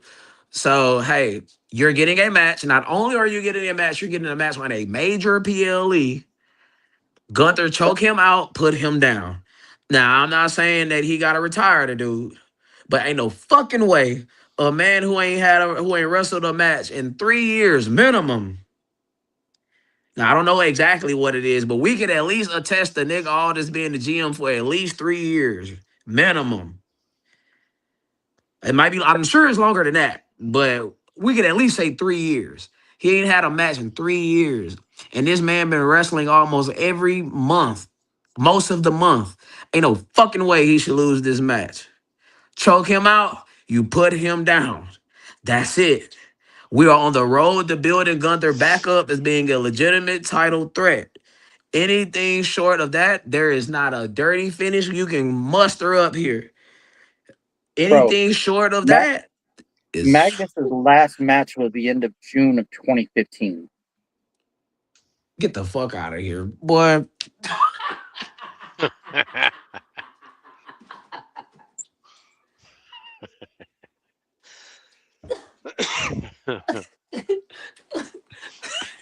Bro, this man has not wrestled a match since the Warriors won their first NBA World Championship. Hang on, hang Get on, hang the on. fuck out of here, Hold on, boy. hold on. Excuse my language, cuz. No, hold on, hold on, hold on, Put the women and children to bed, bro. hold on. Okay, hold on. My bad, Talk my your bad, shit, man. my bad. Hold on. His last match was November 10th of 2023. All right, so that was his last TNA match. I didn't realize he went somewhere else after that. he went to Yeah, he he was wrestled in Cody NWA Rhodes. for a little bit. Yeah, he wrestled He Cody was in Rhodes. NWA. Cody Rhodes He beat went him for the Global NWA World Force or Championship. whatever the hell it's called. Yeah, my bad, my bad, my bad. I was like, wait a minute, no, no, hold on, let me do some more research on this. There ain't no way this Yeah, because motherfucker ain't. Hmm. I'm pretty sure he held the NWA World Championship too. No, he did. He did. Cody Rhodes beat him for the NWA World That's right. Championship. That's right. So look. So you said what in 2000? What was the date again? Something 2023. November 10th, 2023. So I was damn near close. 2.5 So you years. This man ain't. nearly 3 years. Yeah. This man ain't wrestled a match in nearly 3 years. Ain't Hold on, no Unless you count y'all. what he's doing with Mickey. Ain't no fucking way this man should come to SummerSlam in Minneapolis, Minnesota, which I'm actually going to be in Minnesota in October, in Minneapolis to be exact. Hey, goddamn it. Ain't no fucking way this man should lose a match to Nope. Nick Aldis.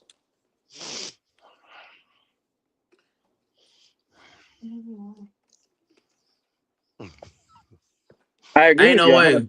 I agree with you 100%. But can we trust No. Triple H to book right? Say that again, bro. I said, can we trust Triple H to book this shit right? You see, let me come back on camera. Did you No, no, see me drink when did you see me drink earlier when I said we gotta just wait? We gotta wait and see. We gotta let it play out. I literally took a drink when I said let it play out. You trying to get me stone cold drunk over here, cuz. I'm just saying.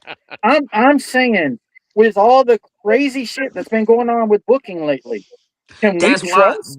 but that's why I Can took a we? drink earlier. That's why I was like, No, bro, I realize what I'm saying. I'm asking somebody that's terrible with following through to follow through. I realize what I'm asking. That's why I got to drink when I say it because you can't be sober saying shit like that.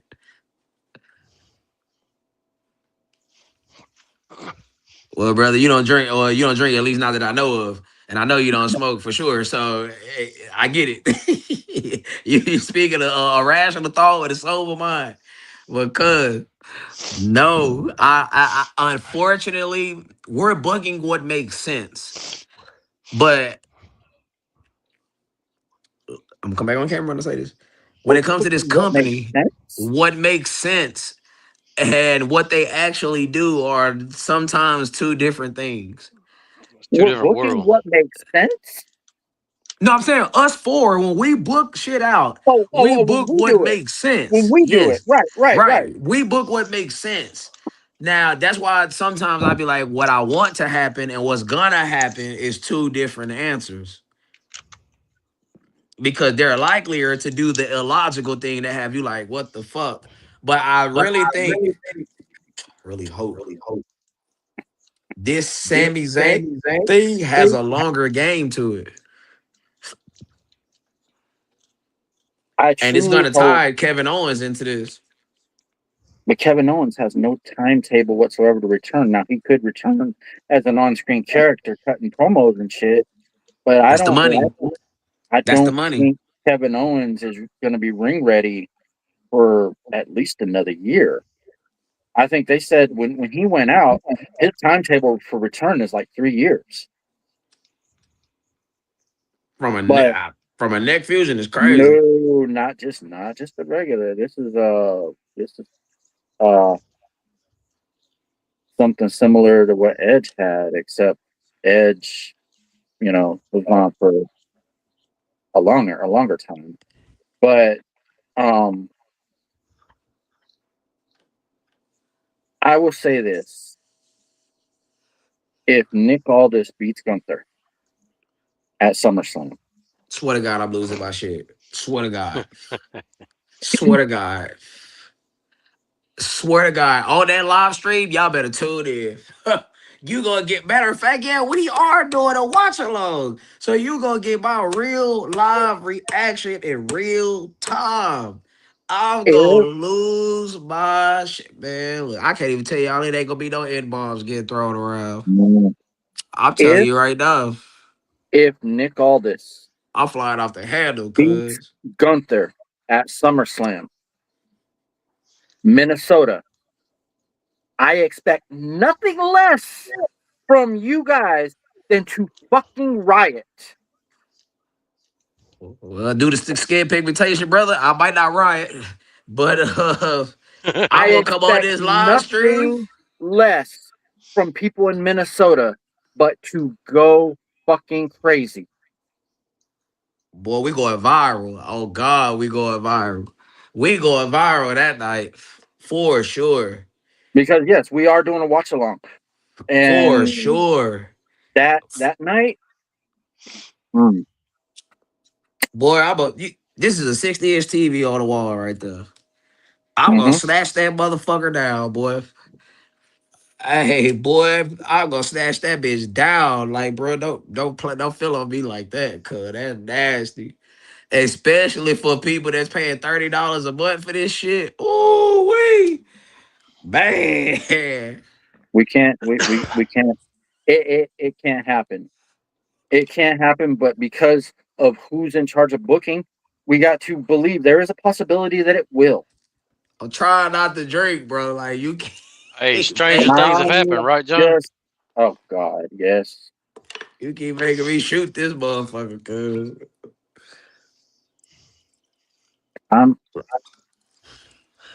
Stranger things have happened. I have Respect, bro. absolutely I have Respect. absolutely no faith in Triple H at this point. None. You All remember that right. storyline? You remember that storyline where he took over for Vince McMahon? You remember the board voted me to take over for you, and then everybody revolted against him. I vote no confidence. That's me right now.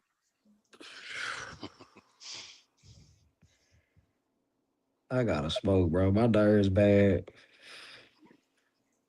Just the thought of telling these people that to trust these people, that shit make my nerves bad as fuck. Whew, okay, y'all. All right, so we covered Raw, Raw. We covered Raw. thumbs up. Raw, thumbs up, thumbs down, thumbs in the middle. What we got? I'll go thumbs up. The main event was fire. Thumbs in the middle with one thumbs up. I'll Respect, go two thumbs. I'll go two thumbs, respect, but respect. What I got about two you, thumbs up. Wes? I got two thumbs up.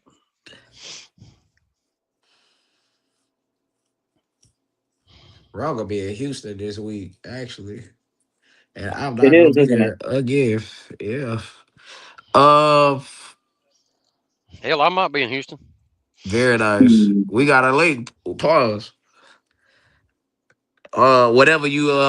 Whatever you got extended time in Houston, that is, and I'm off. But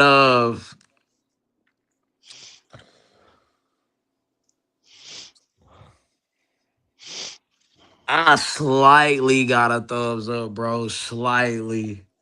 Like that main event really saved a lot.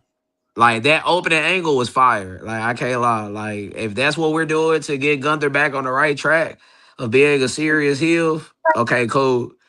Even though I mean Stevie Wonder could have seen that CM Punk is gonna end up in the main event, but how we got there is always the question. And hey, I mean I can't be mad at the way we got there. It made Gunther look like a vicious heel. The tag titles changing. Okay, Maxine turned the heel. Okay, I'm digging it. It's something new. Let's see where we go with that. LA Knight cutting a promo of a lifetime. I mean, as a babyface promo, I'm with that. Uh, Mm, no, talk your shit. no. But yeah, cause main event fire. Yeah, I gotta go thumbs up. That's and the crowd was fire too. It ain't like they It had a dead was. crowd in Chicago. And that entrance by CM Punk was pretty badass. Yeah, respect to Chicago, bro. Like shit. Man, I mean, Hey, as B, soon as all I this, swear to God, I was feeling this way about your city before I even met you. Like Chicago is my second favorite place in the country, besides like, Miami, Florida.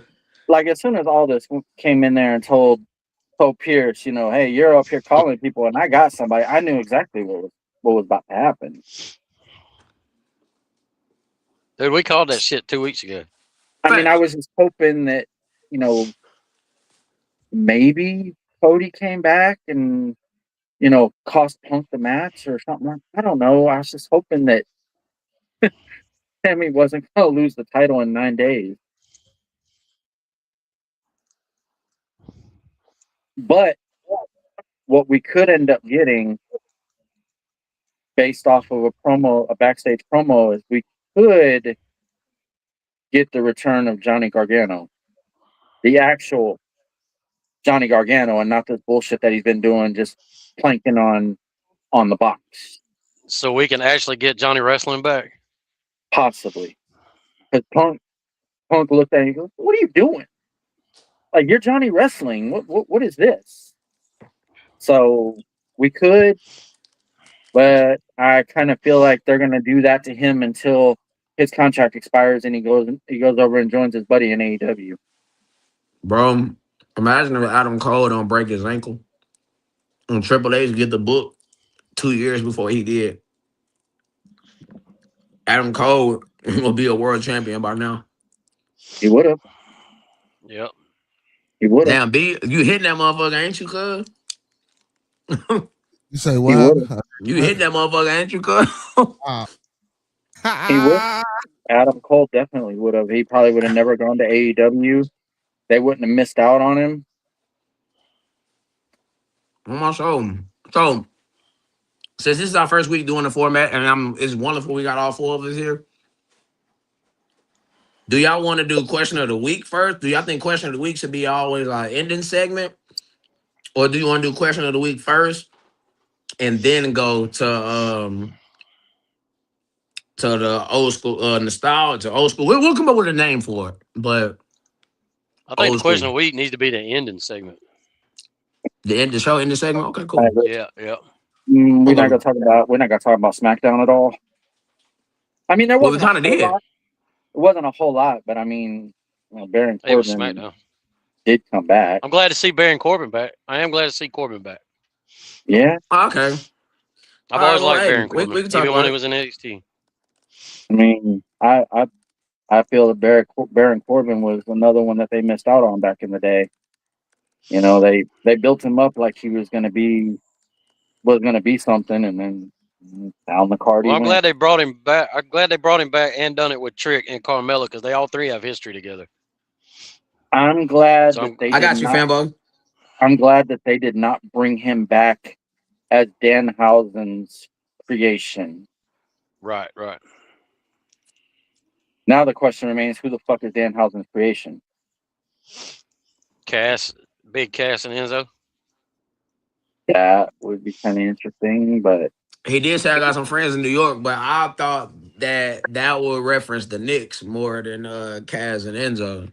well, we'll see what True. happens. We'll see what happens next Saturday. But as far as SmackDown goes, you had the promo by Punk and Cody and the challenge. I mean, it's a pretty good promo by the two of them. And then you had, the backstage segment with Punk and Gargano. Gargano. And then you had what, Jade versus Alexa, where she broke her arm. With And I air mean, quotations. I just did that. I I wasn't literally looking said down. I broke know. broke her Uh-huh. arm.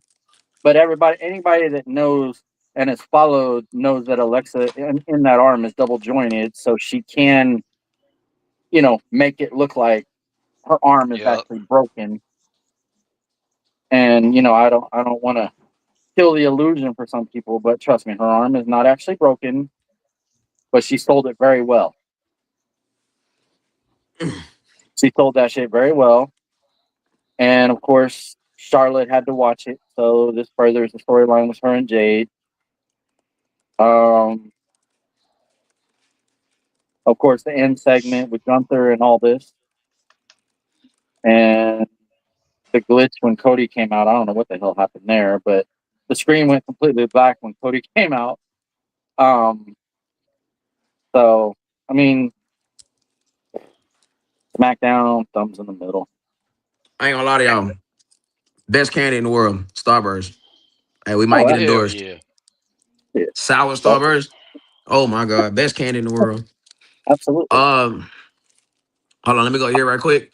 Baron Corbin returned to SmackDown. All I'm gonna say is this right here, just like LA Knight, you on the clock, brother. Like the man that went through all type of gimmicks, Happy Corbin, bum ass Corbin, the lone wolf, the sheriff, or whatever the fuck he was doing with that. Look, then the wolf down. I think the best thing he's ever done was the Wolf Dogs with him and Braun Breaker, which obviously was an NXT thing. But they need to give him his lone wolf music back because that shit was fire. That generic Yup. bullshit they just put out for him, that is trash. So if we're gonna take Baron Corbin serious, this is it. the This Lone is Wolf it. was his best gimmick. This is it. You're on the clock. As far as the bloodline shit goes, I'm not gonna lie to you. I really don't give a fuck. I'm so over that shit. Oh my, that's why I didn't even fucking mention it. Like Roman Reigns is probably the most important entity they got. How we gonna tie Zilla to all this is the only interesting thing I'm worried about. I'm thinking about. So hey, We're probably gonna get a match with Jacob and Solo at SummerSlam. hmm, I would be with that if you have a good story behind it. See, it's candy. Unless you're talking about Skittles. But now I still got Starburst over Skittles, brother. Respect though. All right, so we Oh, got all that out of the way. look, now y'all ready. All right. Uh, I don't know what we gonna call this, man. We gotta come up with a name for this segment. People in the audience, if you can come up with names for it. This is the time of the show where we're gonna talk about some of the old school wrestling things.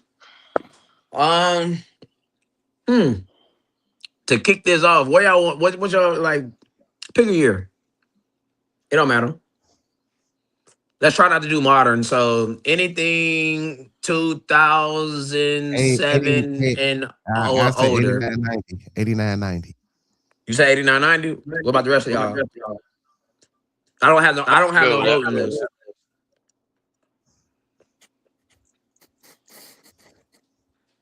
Yeah, we could go 89, 90.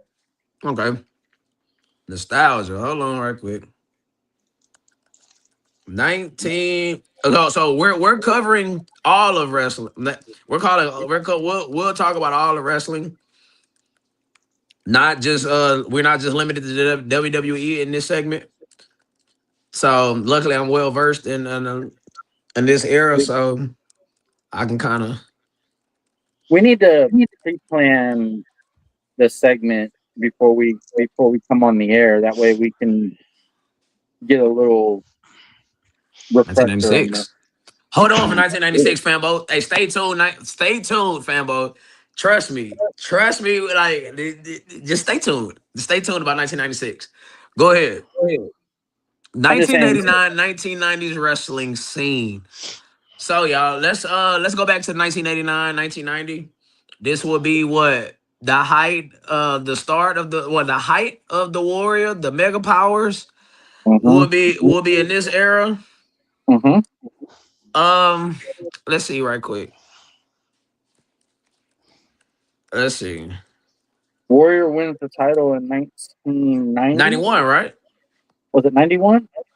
WrestleMania 6 was in 90, 90, 90, 90, 90, 90, 90, 90, Mm-hmm. Yeah.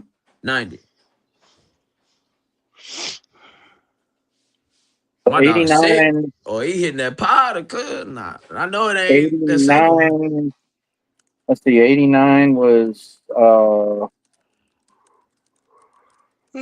89 was the explosion of the mega powers. 88 was the tournament. So yeah, 89 was the explosion of the mega powers. Then 90 was the coronation of the warrior. So between 89 and 90, the only thing that bothered me about uh, about the whole mega powers exploding was Mhm. it was just one match. There was nothing after that. Like you built this up for over a year, but then you just had one match to blow it off. Like, you know, Well, it's. I Oh, go ahead, go ahead, go ahead, go ahead. Talking shit. I might have had maybe another match, maybe two matches. You know, maybe a steel cage match between Hogan and Macho, but you had one match at WrestleMania. Hogan beat Macho for the title, and then you never heard anything else. Like, One of the greatest starbursts ever. like it was a great. Trust me, the buildup was amazing. Hmm. Okay, the buildup to it was absolutely amazing. It's probably one of the best buildups to a storyline in the history of professional wrestling. But then you only give it one match to blow it off. And so, yeah, Well, just the only thing about that. Unfortunately, we were still in the height of the Hogan days, oh, I know, and and I knew Mach exactly what did you were about to say. Mach did get another run at the title when he beat Flair. I'll be So Macho right back. did. Y'all give me 1 second. I'll be right back. Go ahead, brother. Macho ended up beating the two biggest names in wrestling at WrestleMania. So it's not like Oh they just did yeah. total shit with Savage. What do you Now mean he beat the two biggest names in wrestling at WrestleMania? he beat. Well, not now. Okay, okay. Sorry, I sorry. would say he didn't He's beat in a Hogan. match. He's in a match with two of the biggest names in wrestling at WrestleMania. And honestly, the only reason we got the Mega Power storyline is because Honky Tonk didn't want to do business. I know, Had he wanted to do business, Savage would have been in the IC ring. and we probably would have got DiBiase. So I mean, and then also, They missed out big time on that one. I don't care what anybody says. They missed out on eh, that one. if I'm not mistaken, Savage went on to work with ended up getting paired up with Sherry and wrestling Dusty, which is Hmm. actually a pretty big match. It was. Now, Dusty and Polka Dots, I'll say, baby, the American Dream, Dusty Rose, the And son of Dusty a took them plumber. polka dots. He took them polka dots and shoved them up Vince's ass. Hey, he rocked them That polka dots, homie. He rocked them fucking polka dots. Yeah, he did. He didn't not give a fuck. facts, but now I'm gonna go through. I'm gonna go through some of the major things in 89, the 1989, 1990 time frame. Okay. 1989 and 1990 was one of the most important transition periods in the wrestling history. The business was changing from the territory era into the modern national television era. Hmm. And a lot of the future legends were either exploding in popularity or just getting started. The WWF and WCW were both red hot in the 1989 and 1990. Remember, in '89, this is when we had Flair and Steamboat, Flair and Funk.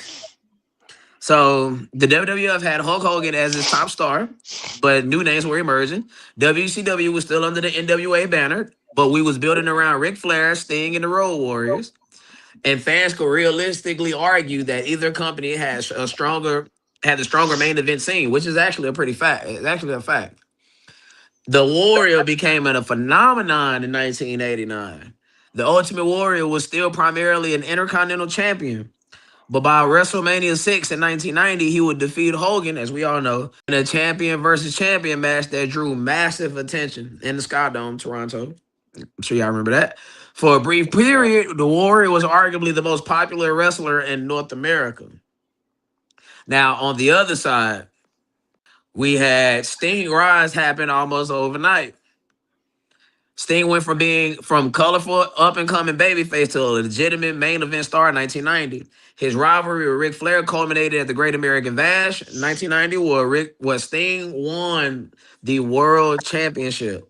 That victory is WCW's attempt to create its own next generation franchise star. I'll keep reading in a minute, but that was kind of a lot to take in. Pause. I always kind of So, found it interesting that at at the height of the Warrior being the guy in WWF, they went ahead and made Sting the guy in WCW, and they were tag team partners. yep. I thought that was kind of interesting. Maybe smart booking if you really think about it. But then we found out what happened when you give the Ultimate Warrior the rocket. Yep. And you found out when a guy who's the try to cut Ric Flair hair and call him Spartacus. Oh God!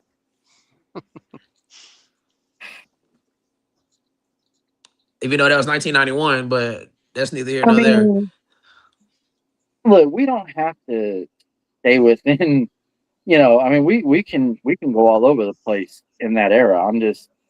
But I would I would just call it the late '80s, early '90s wrestling scene, honestly.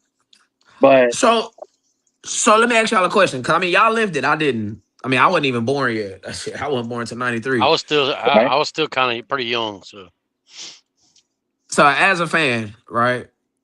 Um, if you had to sway which way, which main event scene you think was better? Was it the WWF or was it the NWA/WCW?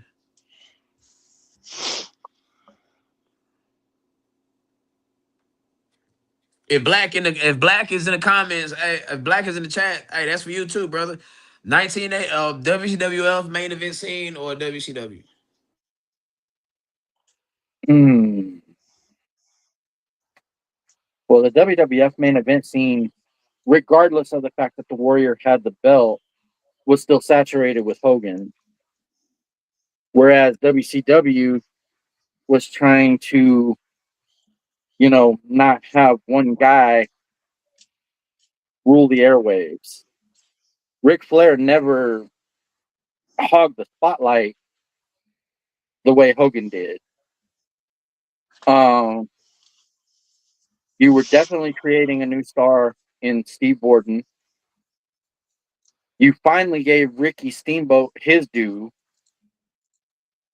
and you think about it right there, just in just those two that I just mentioned, you put over two guys, all right.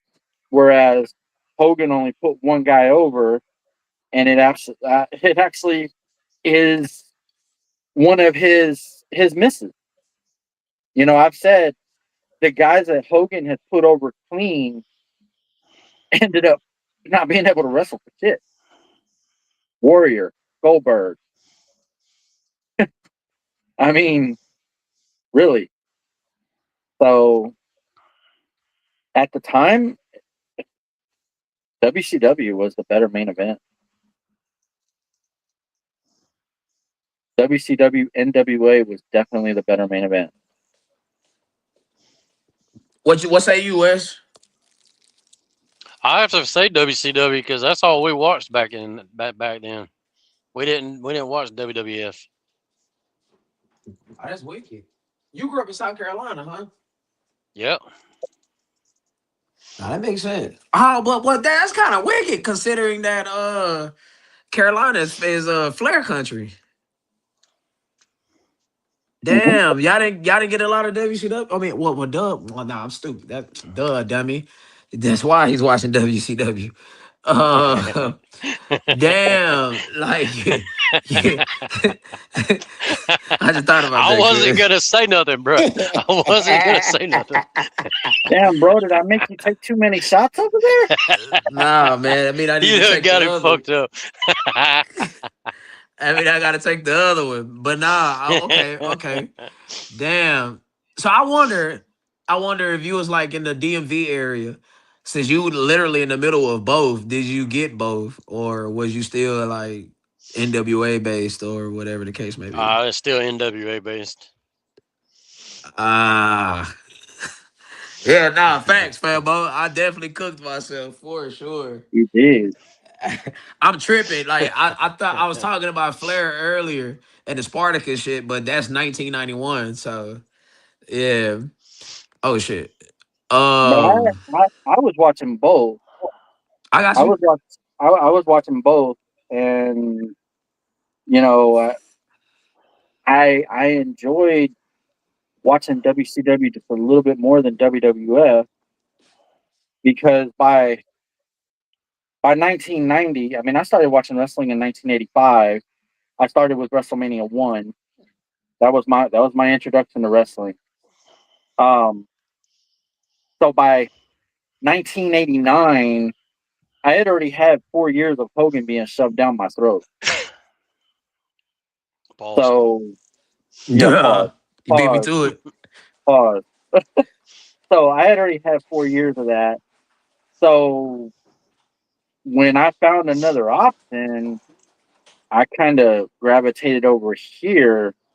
I mean, I still watch this one, but I gravitated more over here, and I, you know, started watching started watching this wrestler named Sting that at one point became my favorite wrestler.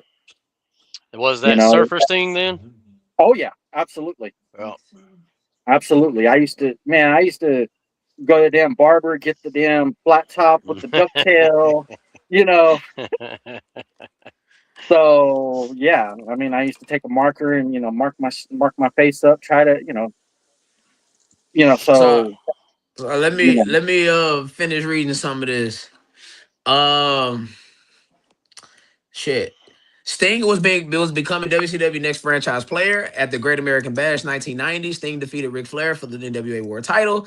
Many fans saw it as the official passing of the torch from the classic territory era to a new generation, which is a unique choice of words. The Four Horsemen was constantly evolving. The Horseman lineup changed several times around this period. Members included Ric Flair, Arn Anderson, Tully Blanchard, Barry Windham, and later Sid Vicious. Fans often debate which version was the strongest. So, what version, for all my NWA fans, what version of the Horsemen do you believe is the strongest version of the Four Horsemen? Oh my god. If you were to Okay, ask me, I think the original incarnation of the Four Horsemen with Ole, Arn, I agree with Tully, that. JJ, and is it Rick. and Rick and Rick Yeah. and Rick. So that was that. There, it doesn't go above that. It doesn't go Like, above that. I get the Barry Windham inclusion after Ole got tossed out. I get At, that, at one point, but Sting and Luger were horsemen, and I mean, but they did the thing with Sting to further the storyline with him and Flair. But yeah, the original man, you can't go. No, you can't go No, it better has than to that. be the original. It has to be the original. yeah, because you lost me with Paul Roma and then layer with Benoit and Malenko, and yeah, fuck all of I that. mean, come Oh, wait a on. At minute. one Now, point, Michael was in the hold, Horsemen. hold, Yeah, hold what you got for a second. The the version of the Four Horsemen with Benoit and Malenko was not bad for the time that it was going on, but the fact that Mongo McMichael was a horseman around that time, I mean, it wasn't a bad idea having Benoit and Malenko in there, but no, it's definitely the original. yeah, facts. All right. Let's keep moving down the pike. Uh, If Wrestling was I'm still not, deeply connected to territories, even though the WWF and WCW were national. Many regional promotions were still active, like World Class Championship Wrestling, Continental Mhm. Wrestling Association out of Tennessee, if I'm not mistaken, the American Wrestling Association, which was out of Minnesota with Vern Gagne, and the Universal Wrestling Federation with Bill Watts down here in the South. Fans in different parts of the country often watch completely different wrestling shows. Mhm. And at this point in time, the AWA was also collapsing. The once powerful AWA run by Vern Gagne was nearing the end. Many of his biggest stars, Hogan, Kurt Hennig, who will go on to be Mr. Perfect, the Road Warriors, and others like Mean Gene Okerlund, Hey, what you Bobby got? I'll be right Heenan, back.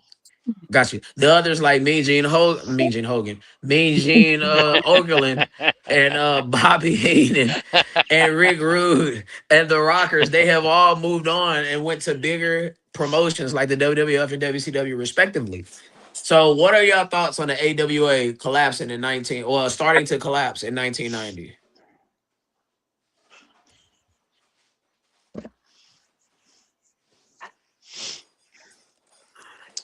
What you think about that? You remember the AWA, Wes? Very, very little. Very little. Well, I mean, what I know about the AWA, I mean, I know it's a Minnesota-based territory, and that is where Ric Flair got his first start. Uh, and basically, Vern failure to adapt to the times is what really sucked him up. Pause. Like, Okay, hang on a second. I laughed about this all the way to the bathroom. Mean Gene Hogan. yeah. Hey, Uh, but if you think about it, he messed up. But if you think about it, what when you talk about Mean Gene, what do you really think about? I know. It's Let just me a tell slur. you So something, Let me tell me. you something. Woo, Yeah, that so that Gene. was a flair right he's there, not but really wrong. that's still funny though. That's still funny as hell. Man, Mean Gene Okerlund is Mean Gene yeah, Hogan. I know what you're saying, but that shit was funny as hell. You talking about Mean Gene Hogan and Ogerlin? yeah. Now I can't look at Mean Gene the same. Oh, you know, we gonna need to like do a face swap or some shit.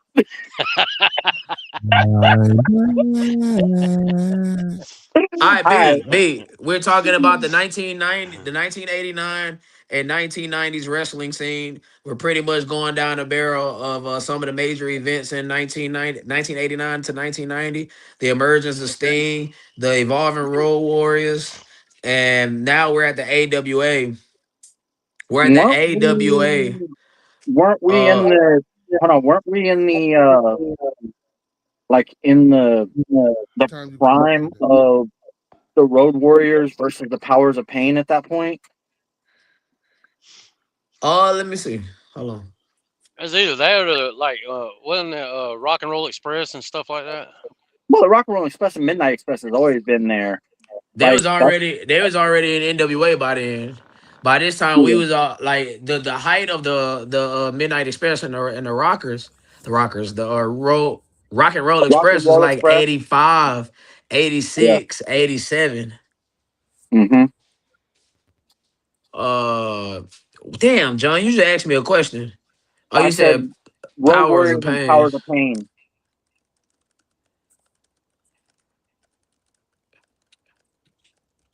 I because think that that was a was hell of 89. 'Cause I just that watched was the a review hell of a on the feud. SummerSlam 89. Because that was a hell of a feud.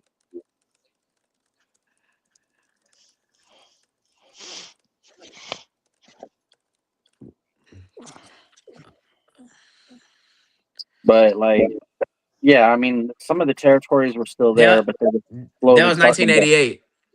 Mm, You a year early. 19. I mean, yeah, you a year too late. 1988. still, that was a hell of a feud. We probably should maybe cover that one day because that was one hell of a feud. For sure, for sure. Oh, look! What we got? Ming, also known as Haku King Tonga, was the Barbarian, and real life Tonga professional wrestlers and former sumo trainees talking shit, Mhm. talking shit. Hennig and the Midnight Rockers went on to have better careers. Facts. D Black, yeah, we had long conversations about the AWA. What? He was talking about, yeah, I know what you're talking about. Oh, damn, the Killer Bees. Hell yeah. So I'm not gonna. Yeah, yeah, I ain't gonna lie, cuz we gonna have to keep this segment. We gotta come up with a name for it though. We definitely gotta come up with a name. We'll figure it out. Uh let me keep reading here. The WWF and WCW were both red. Wait, I already read that. Bret Hart was still primarily a tag wrestler. When people think of Bret Hart, they picture the 1990s main event run, but in 1989 and 1990, he was best known as half of the Hart Foundation with Jim Neidhart. And didn't they break Demolition's tag team record? Oh no, that was the Brain Busters. I'm tripping. Um, They beat the British Bulldogs to win their first tag team championship. talking shit. And then, if I'm not mistaken, Strike Force beat them, and then Demolition beat Strike Force. I know Okay, I know Demolition beat Strike Force to win their first title that they did not lose until Arn and Tully got there. So Future. Oh, no, go. My bad. My bad. I know I have the opponent right. I just might not have the timing right. Future Legends was hitting in the undercard. During this era, you could find Steve Austin in the USWA and later WCW.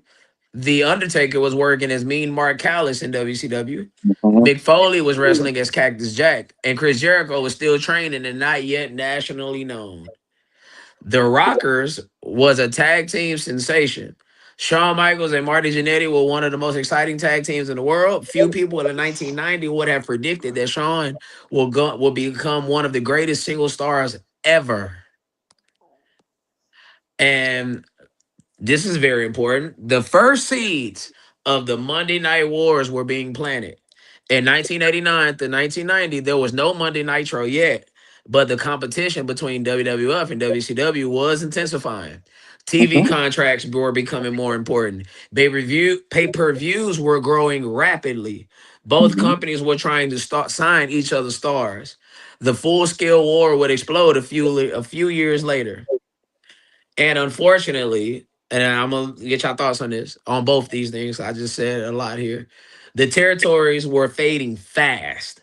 By 1989 to 1990, many classic territories had either closed or had been absorbed. I'm sorry. The AWA was in steep decline. The World Class Championship Wrestling was nearing its end. The wrestling landscape was becoming dominated by the WWF and WCWs. So, what are my brother's thoughts on that? On the things that was just read. Yeah, I remember the collapse of the territories. But you kind of knew when if you were paying attention that I mean that's an idea, I guess. Um, you knew that coming out of the collapse of the territory was was was gonna rise WCW and WWF. You knew those two were we're gonna survive. Some of the territories actually had a little bit of star power to continue, but then some of them got made an offer that they couldn't refuse, and they caved. But it would have been interesting if we would have had all the territories still to this day. It would have been interesting, I think. But I mean, professional wrestling lost quite a bit of popularity in the early '90s. So yeah, I don't think the territories could have survived to this day. But it would just be interesting to to see it happen in 2026. But maybe that's just something that you know, maybe something that one of us could actually write. You know, but as far as the yeah, definitely the seeds of the Monday Night Wars were being planted subtly because you didn't have WWF guys going on and talking about WCW and then vice versa. You didn't have none of that going on, but they were definitely trying to poach each other's stars. I do remember that. Vince McMahon had literally poached the AWA to death. He did. He took well, he took what would eventually be their biggest star in Hulk Hogan. And There was no question, Black. I was just reading some fun facts about 1989 and 1990, and we just responded to them accordingly. Go ahead, John. pay-per-views Beard, were you here, definitely brother? Yeah, I'm on the phone. My bad. Oh no, all it's good. good, All cuz. good. It's good. Um, Yeah, but yeah, he the one be talking shit about me every time you go. Oh my. It's all good. Go ahead, John. you could definitely see the rivalry building between NWA/WCW and WWF when WWF wrestlers started showing up on WCW and vice versa. You were back then. You were watching this and you're like, wait a minute, weren't they just over here? You didn't know anything about contracts. You didn't know anything about any of that. Hell, to be honest, I always thought they were always in cahoots with each other. I didn't, I mean, I was young. I mean, shit. I always wanted to see like a big clash between the two, you know. But the 1989, 1990, I think was a pretty good era, and it was one of those that kind of ushered us into a new era, at least where WCW was concerned. Because for the next Hmm. 3 years, we would still get Hogan, Hogan, Hogan, Hogan. I mean, um, like Bruce said on his podcast, even though Warrior was champion, Hogan was the bigger draw. Even though they tried to put Hogan to the back burner to focus on Warrior, Hogan was still the bigger draw. And it was the same thing when Macho was champion. Like, no matter what you did, I mean, 3 words: Hogan must pose. And that's what WWF was all about. WCW had more of a variety for for their show, so it was easy to choose WCW over WWF because you were seeing the same thing on WWF. So, I mean, in my opinion, 89, 90, that was WCW all the way.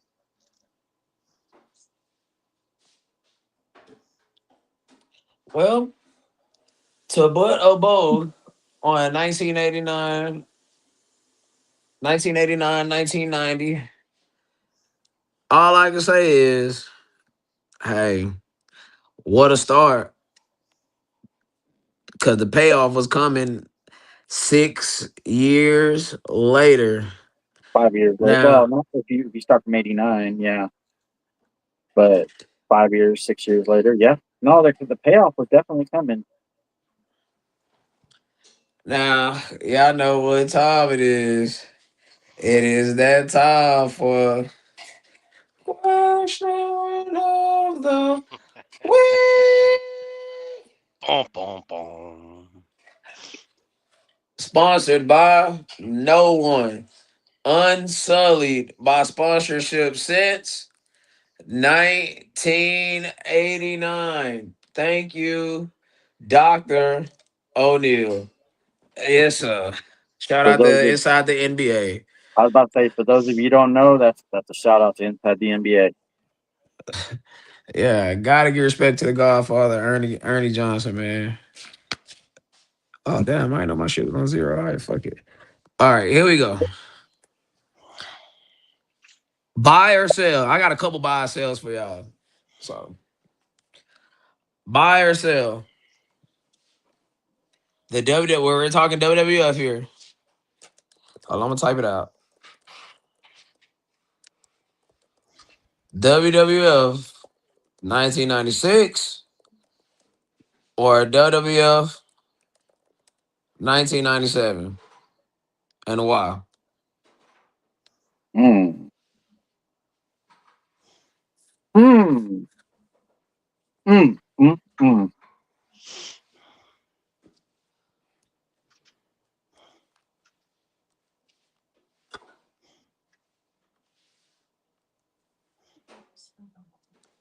Man. Goddamn Hmm. timers, cuz. Yeah, you. I.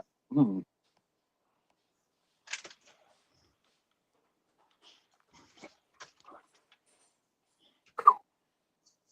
That's tough. That is tough. That's tough.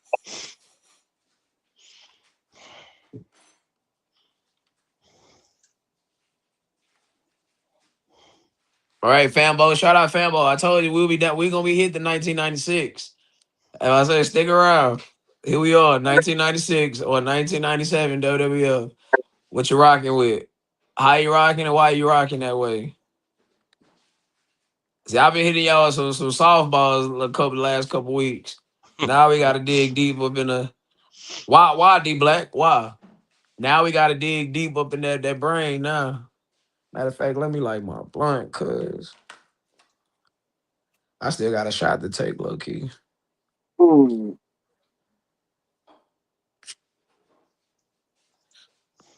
Hey, what they say at Domino's, it didn't take you that long to sit down. What? Hmm.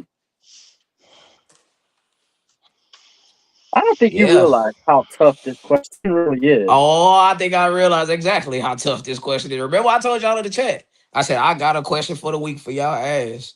Yes, sir. Here you go.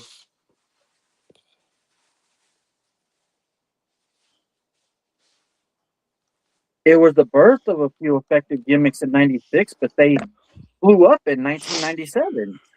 Yeah, that's why I say this was tough. Just like we was talking about Austin, Undertaker, and Brett, with the 97, 98 emergence and how he didn't get too popular. So I yeah, this mean, we got this a little bit.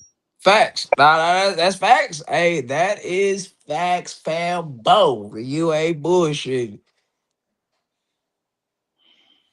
that was I like legendary. that.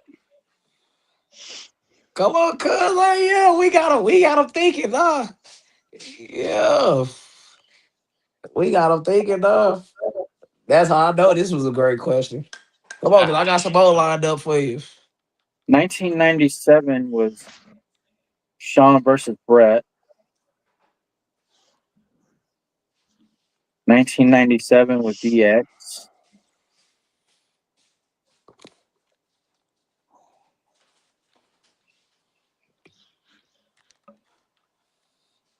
1997 was also the first Hell in a Cell. Shaw and Taker. Yeah. 1997 was also the Montreal screw job. Yeah.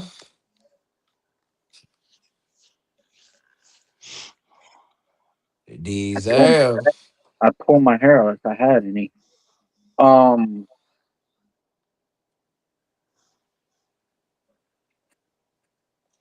I'm gonna buy 1997, sell 1996 reluctantly.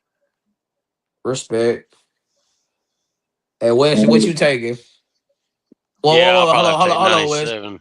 Why y'all? Okay, nah, I got both y'all answer. Why both y'all taking 97? Why?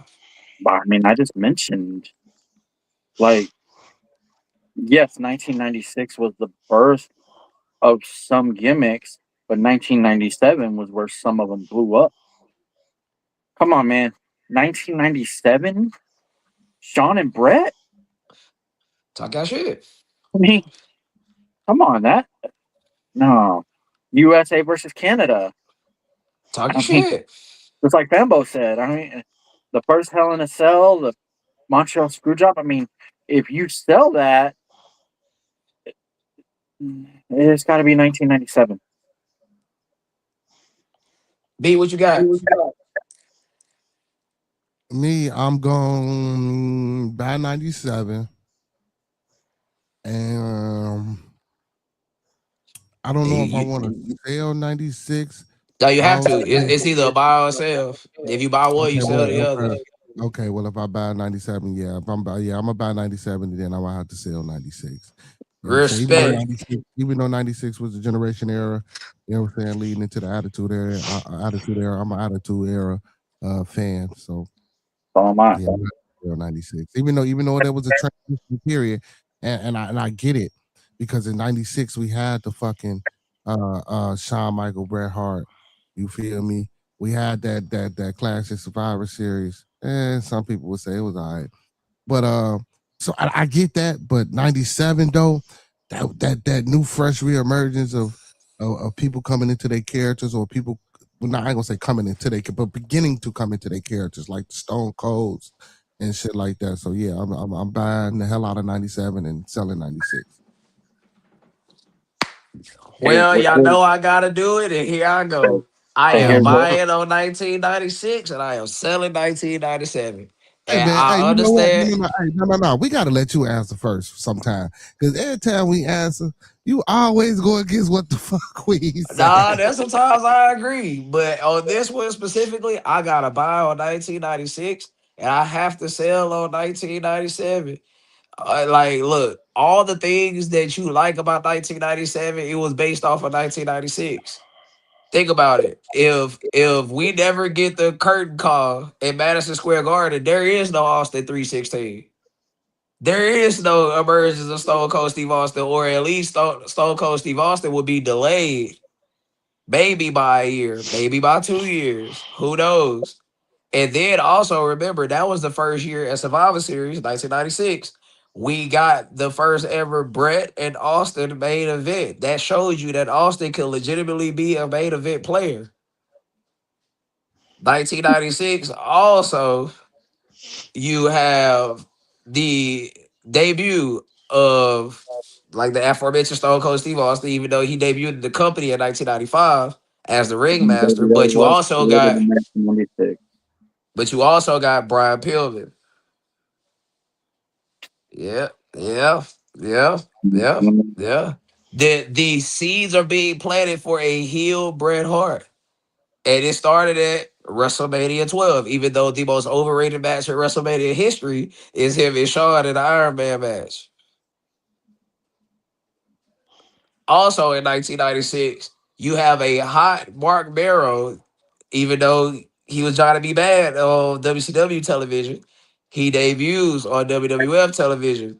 Sure, in the grand scheme of things, didn't turn out to be anything spectacular, but in 1996, this was a big move. And also, this is the first time Paul Bearer turned on The Undertaker, and you got Taker and Mankind. You got the debut of Mick Foley.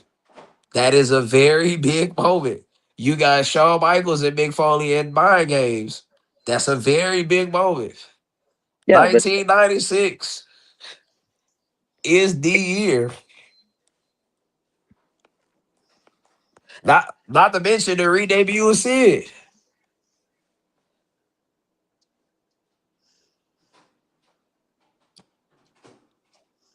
yeah, but in '97 you had that classic match between Cactus Jack and Triple H in Madison Square Garden.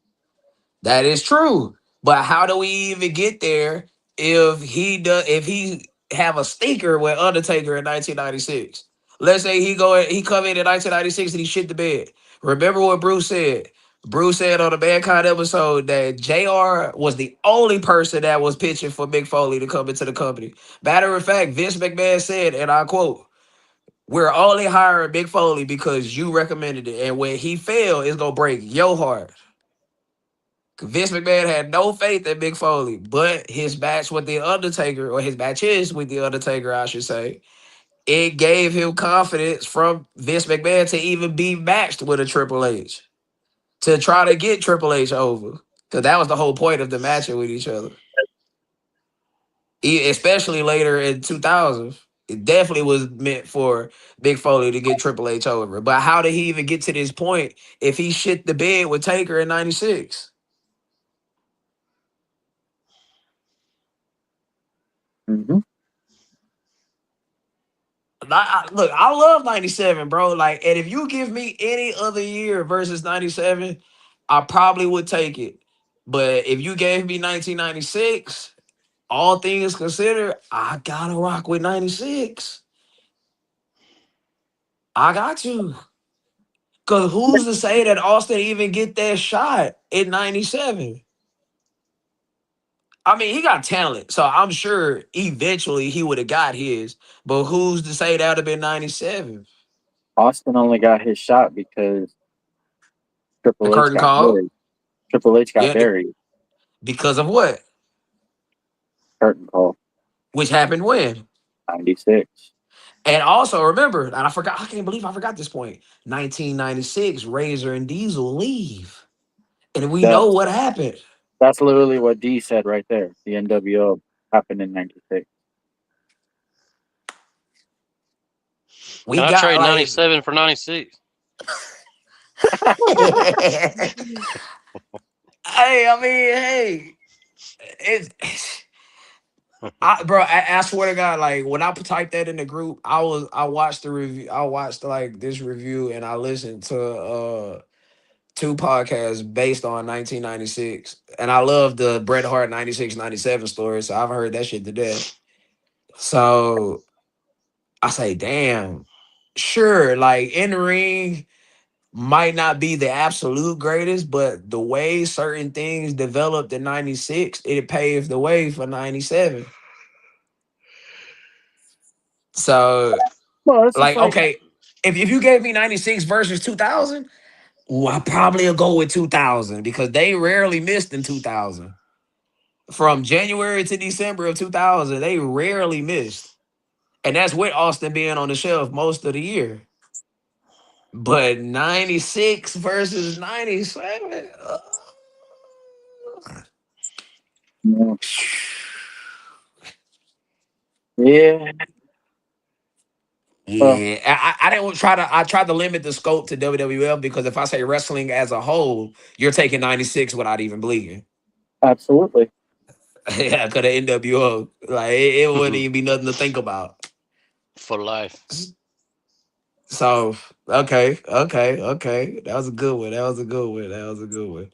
Okay, I got another buy or sell for you.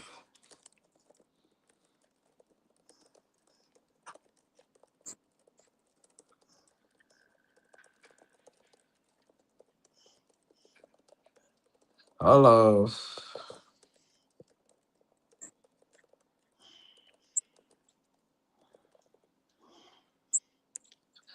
Uh.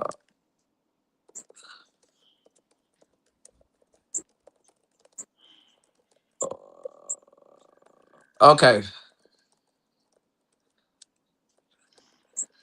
So which one buy or sell and why? Which character had a bigger or a better? Let me not say bigger. Let me say better. A better character makeover or bigger character makeover. Yeah, there we go. Billy Gunn from being Rockabilly and part of the Gun Brothers, or Road Dog from being the roadie to the Road Dog. Man, you fucking killing me. Mm-hmm.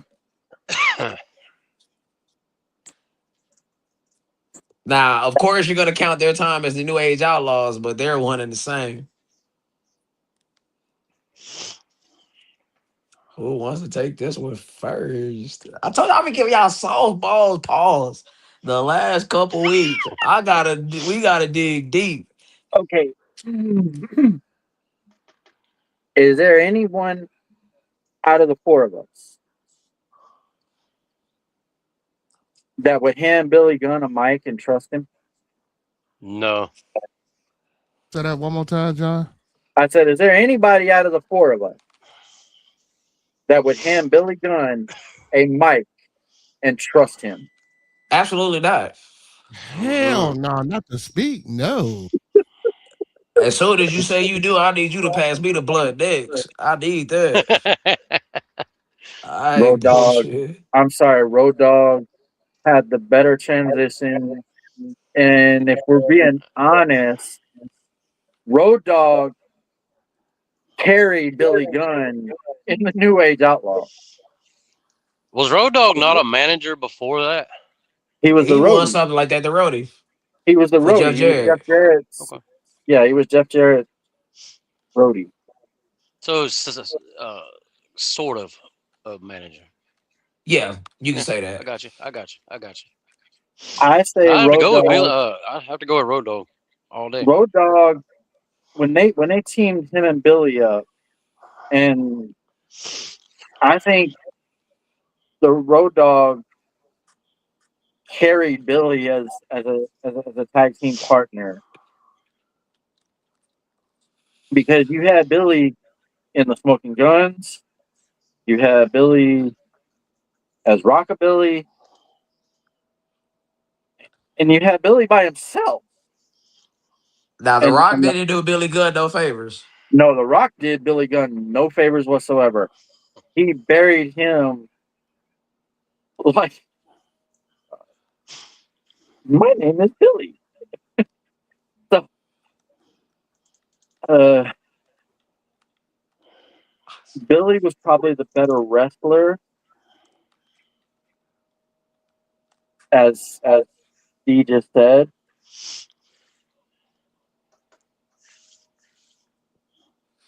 But you also, when Billy went on his own as Mr. Ass, Boom, boom, you, you kind of I'm an saw ass man. exactly. boom, You boom.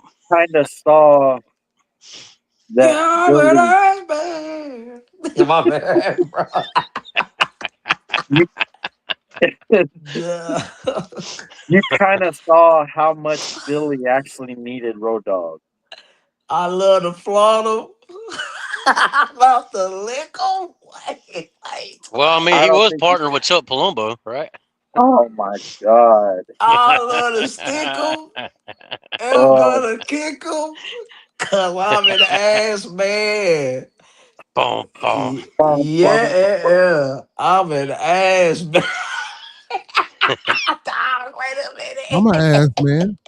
Wait a minute. Hold on. I just like low, yo. I swear to God, like that theme song has always been outrageous to me. But whenever you sit here and think about the lyrics, it's like, yo, wow. Well, I mean, he was with Chuck Palumbo, right? Hey, so check me out. I ain't gonna lie, this is actually tougher than you think. Like on the surface, is yeah, you immediately is gonna think Road Dog because of his charisma, etc., etc., which I can't deny. Road Dog is the better charisma. In ring, ooh, I might have to go with Billy Gunn here. There's a reason why Billy Gunn is still wrestling now in 2026, Oh no, no, no! although I, it's I said it, it's I it's I said sparingly. Billy was the better wrestler. He did say that. But what? But wait, check me out. Check me out. Just I'm gonna let it play. Talk your Trust me. shit. Like Oh shit. as great as the New Age Outlaws are together, I think solo Billy Gunn has had the better career. So I think this glow up is better for Billy Gunn than it was for Road Dogg. Now Road Dogg had his drug issues, so that's well documented. Credibility. So and after Billy Gunn, Road Dogg was with K Quick, who's now our truth. And with respect, yeah, I'll take it Chuck and Billy over hell, I'll take it Gun and Big Show, the Gun Show over K Quick, let's get rowdy. Come on, try to move some things. Like I- okay, look, I like I like art the art truth, Ron Killings and Bro Dog better as the three live crew than they did with K Quick and the Let's Get Rowdy shit in the WWF. Now that did include Billy Gunn. Now Billy Gunn on his own is a former Intercontinental Champion with respect to Road Dogg because he's a former Intercontinental Champion. Billy Gunn also went to go win the King of the Ring, although The Rock didn't do him no favors. But Billy Gunn is also a part of one of the most memorable segments in the history of SmackDown, for better or for worse. Like that shit with him and Chuck, and yeah, when Eric Bischoff said that I just say 3 minutes and That them was getting attacked by the three lot crew by the 3 minute warning. That is one of the greatest segments of SmackDown history. I might have to go Billy Gunn here, fellas. I ain't gonna lie to you. I think this worked better for Billy. Like, cause one thing that Road Dogg could always fall back on is the fact that he's an Armstrong. So he was gonna find work somewhere just being Brad's son.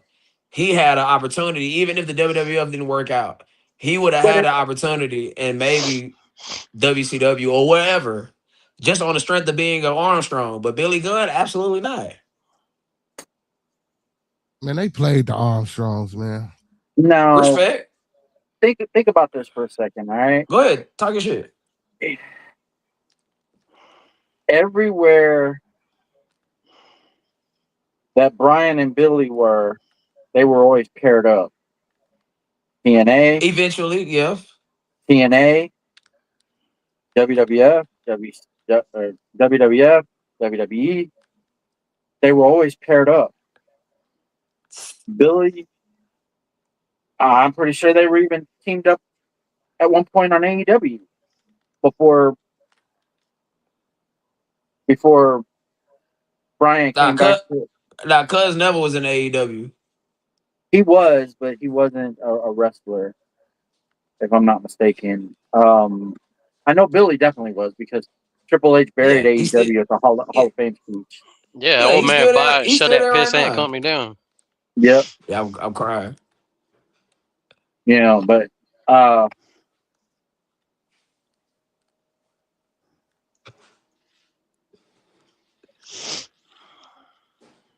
he had the better career overall, but I think he doesn't do it without Road Dogg. But also, I don't think Road Dogg does it without him because they are better together than what they are apart. But if you when you split them, Billy has had the more success. Uh, Like yes, like don't yeah don't oh that's tough, Fambo. I ain't gonna go as far as say he nothing, but yes, the money with Road Dogg is definitely him with the microphone. But Oh, you didn't know? no bullshit. Your ass better call somebody. That is pretty gangster when you think about it. it is. Yeah.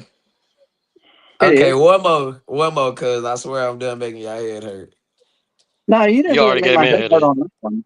You didn't make my head hurt on that one. I mean, the ultimate conclusion is they needed each other. Like Billy needed Road Dogg needed Billy. So, but as a singles wrestler, I mean, they both were Intercontinental champions. but I would say Billy probably had the better overall career. Hell, Billy's still wrestling. So who you guys think the better wrestler is? I think Billy Gunn. Billy Gunn. Billy Gunn's the better wrestler. Billy. Road Dogg used his theatrics in his matches more. I mean, he does use the fame asser, right? Yeah, You stupid. yeah. But uh, the only reason Billy is gonna edge out well, one of the major reasons, let me not just say the only, is the reason one of the major reasons why Billy Gunn is gonna edge out Road Dogg is because Road Dogg got on them drugs and it affected his in ring work. Billy did Billy too, though. Gunn, Billy Gunn got on PEDs. Billy was smoking a different pipe. Yeah, Cub was on the roids. Cause I'm not gonna lie, like Mr. Ass was fire, especially when they moved him to SmackDown in '04. Or '03, '04, somewhere in there. And I believe he won the United States Championship there, if I'm not mistaken. I think it was a brief run. I could be He wrong might about that. have. He might But I have. think he won. I think he won the United States Championship briefly. All right, so yeah, now you got one more. Yeah, I got one more for y'all, man. Hey, one more buy and sell and tell me why. Buy or sell on the bigger WWF pay per view historically. SummerSlam or the Royal Rumble? We've Which already one talked. you picking and why? We've already talked about. We did, Yeah, we talked about this a while back. but I did a specific Royal It Rumble and wasn't a. It SummerSlam. wasn't a Okay. question. It wasn't a Oh, question of the week. I did Survivor Series. Was it I did, Survivor? I It might have been. I know I think it was something in Survivor Series. It might have been the Royal Rumble in Survivor Series. Okay, so are we talking WWF SummerSlam, Oh, or are we talking that's about what I'm saying. overall? That's what I'm saying. WWF or WWF Royal Rumble. Okay, are we saying from the WWF era before it became WWE, or are we talking overall?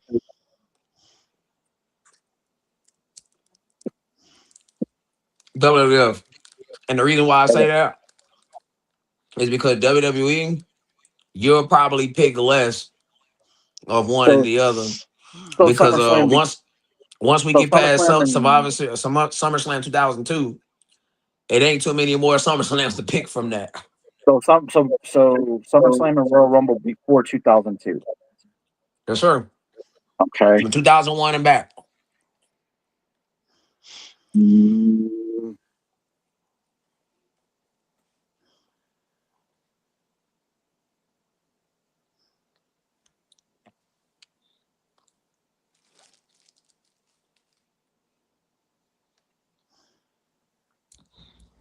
the first what six Royal Rumbles? 88, 89, 90, 91, 92, 93.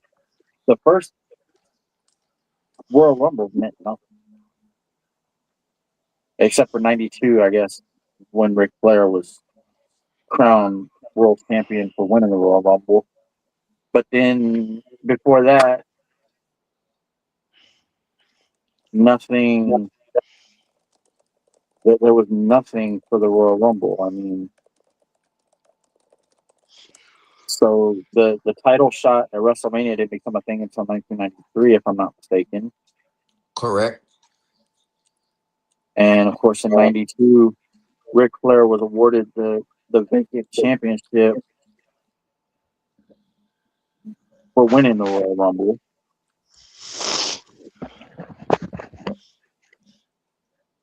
But if you think about it, you had SummerSlam 19, was it 90? Was Bret Hart and Perfect? Was it 90 or was it 89? You might have SummerSlam. Yeah, Bret Hart and Perfect.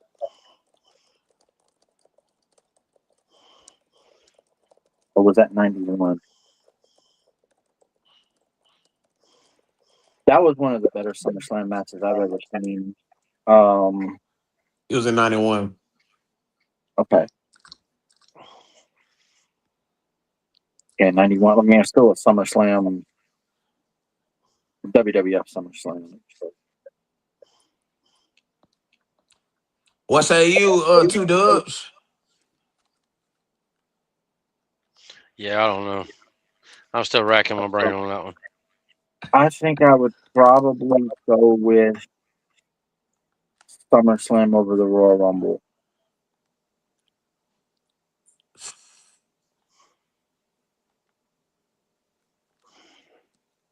What say you, B?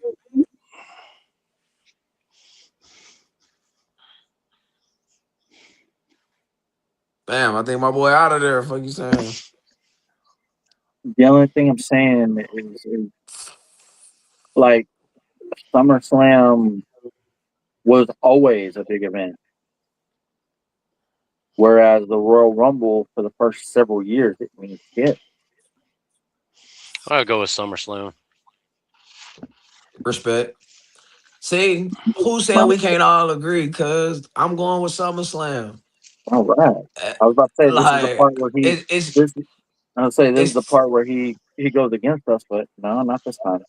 it's too many major moments at SummerSlam. Well, I'm not gonna lie. I was gonna say SummerSlam just because I felt like he was gonna say it, but then I thought that's why I Yeah, thought but about it. I'll take SummerSlam over what you call it though. Over the Royal Rumbles. It's Like too many. It's too many SummerSlams to pick from. It's too many moments from SummerSlam. Even limiting the scope to 2001 is still too many. It's too many moments. And the Rumble, look, as much as they got things right, they also got some things wrong, and it was some pretty shitty Rumbles. oh yeah. 96 was a shitty Rumble. 97 was a shitty Rumble. Hell, 98 was a shitty Rumble. And 1999, oh my God. Vince McMahon won the Royal Rumble. You said 96? 96 was a shitty Rumble. It was?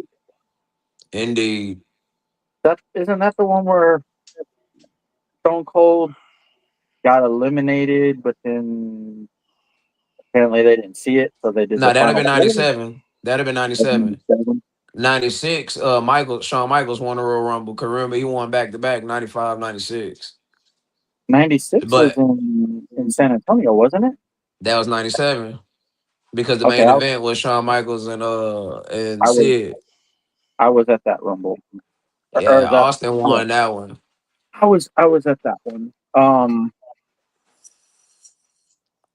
It's just, but 94, come on. And then look at the follow up to the 94 Rumble. You totally made Lex look like a jackass.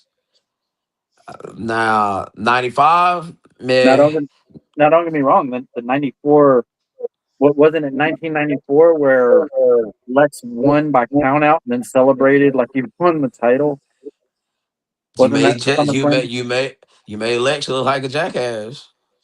And if I'm not mistaken, okay, look, SummerSlam had its misses too. Now, I mean, Fair. let's I mean, look no further than SummerSlam 1993. 95. 93 Undertaker versus Undertaker. That was 94, brother. Was that 94? Okay. Okay, 94. so not only did you fuck over Lex at 94, you also put one of the dumbest things on television. Fair. 95 was a shitty SummerSlam. If I'm not mistaken, that was Mabel and Diesel. Oh, If Jesus. I'm not mistaken. 96 was a pretty decent SummerSlam, even though Sean and Vader. Sean is the master politician, brother. That ain't gonna work for me, brother. They they fucked Uh they fucked Vader over from that moment on. SummerSlam 96 was pretty shitty too. Cause I mean 96. 97 was pretty shitty. I mean, the only thing that stands out from SummerSlam, actually I lied. The main event for 97 was pretty fucking awesome. But the memorable thing from that SummerSlam is Austin breaking his neck. So Yeah, SummerSlam 98 was pretty good. 99 was eh. 2000 was good. 98 2001 was was good. '98 was Taker and Austin, wasn't it? Yeah, it was taking Austin the highway to hell, Highway to Hell. Yeah. which is a shit like it's some for some strange reason. Taker and Sean, I mean Taker and Sean, Taker and Austin had terrible matches. Like they just don't have no good chemistry together. Oh, nah, it's always gonna be WrestleMania, brother. Mm. It's gonna be WrestleMania. Look at all the SummerSlams I just went through that actually wasn't all that great. But WrestleMania Yeah. 3, fucking right. Yeah, WrestleMania WrestleMania 3, 4, 4, mm, nah, 5. WrestleMania 4 is actually pretty ass. Yeah, except for the tournament. WrestleMania 5 was lit. WrestleMania 6, come on now. I mean, Rus- WrestleMania 7, nope. 8, nope. 9, come on, nigga, please. we didn't have a good one. We didn't have a good WrestleMania until 10. Yeah, 10 was awesome. 10 was awesome. 11, please. That is one of the worst WrestleManias ever. WrestleMania 12, overrated main event. Overrated. Very overrated. WrestleMania 13 is a one match show. WrestleMania 14, it had its moments. Well, wait a minute. Um, WrestleMania 13 had Austin and Sean. It had it's a one match show. no, You had Austin and Brett. 14 was Austin and Sean. right. That's 13. My bad. 14 was yeah, Austin and Austin and Sean, Sean. but Sean Take, is hurt, so it's tough Taker to and really. Kane. Taker and Kane. Triple H and Owen. Or no, Triple H was that Triple H and Slaughter. Triple H and Owen, you had it right. That's right. China was handcuffed to Slaughter. I think it was. Taker and Kane Um, is another set of matches that was never good.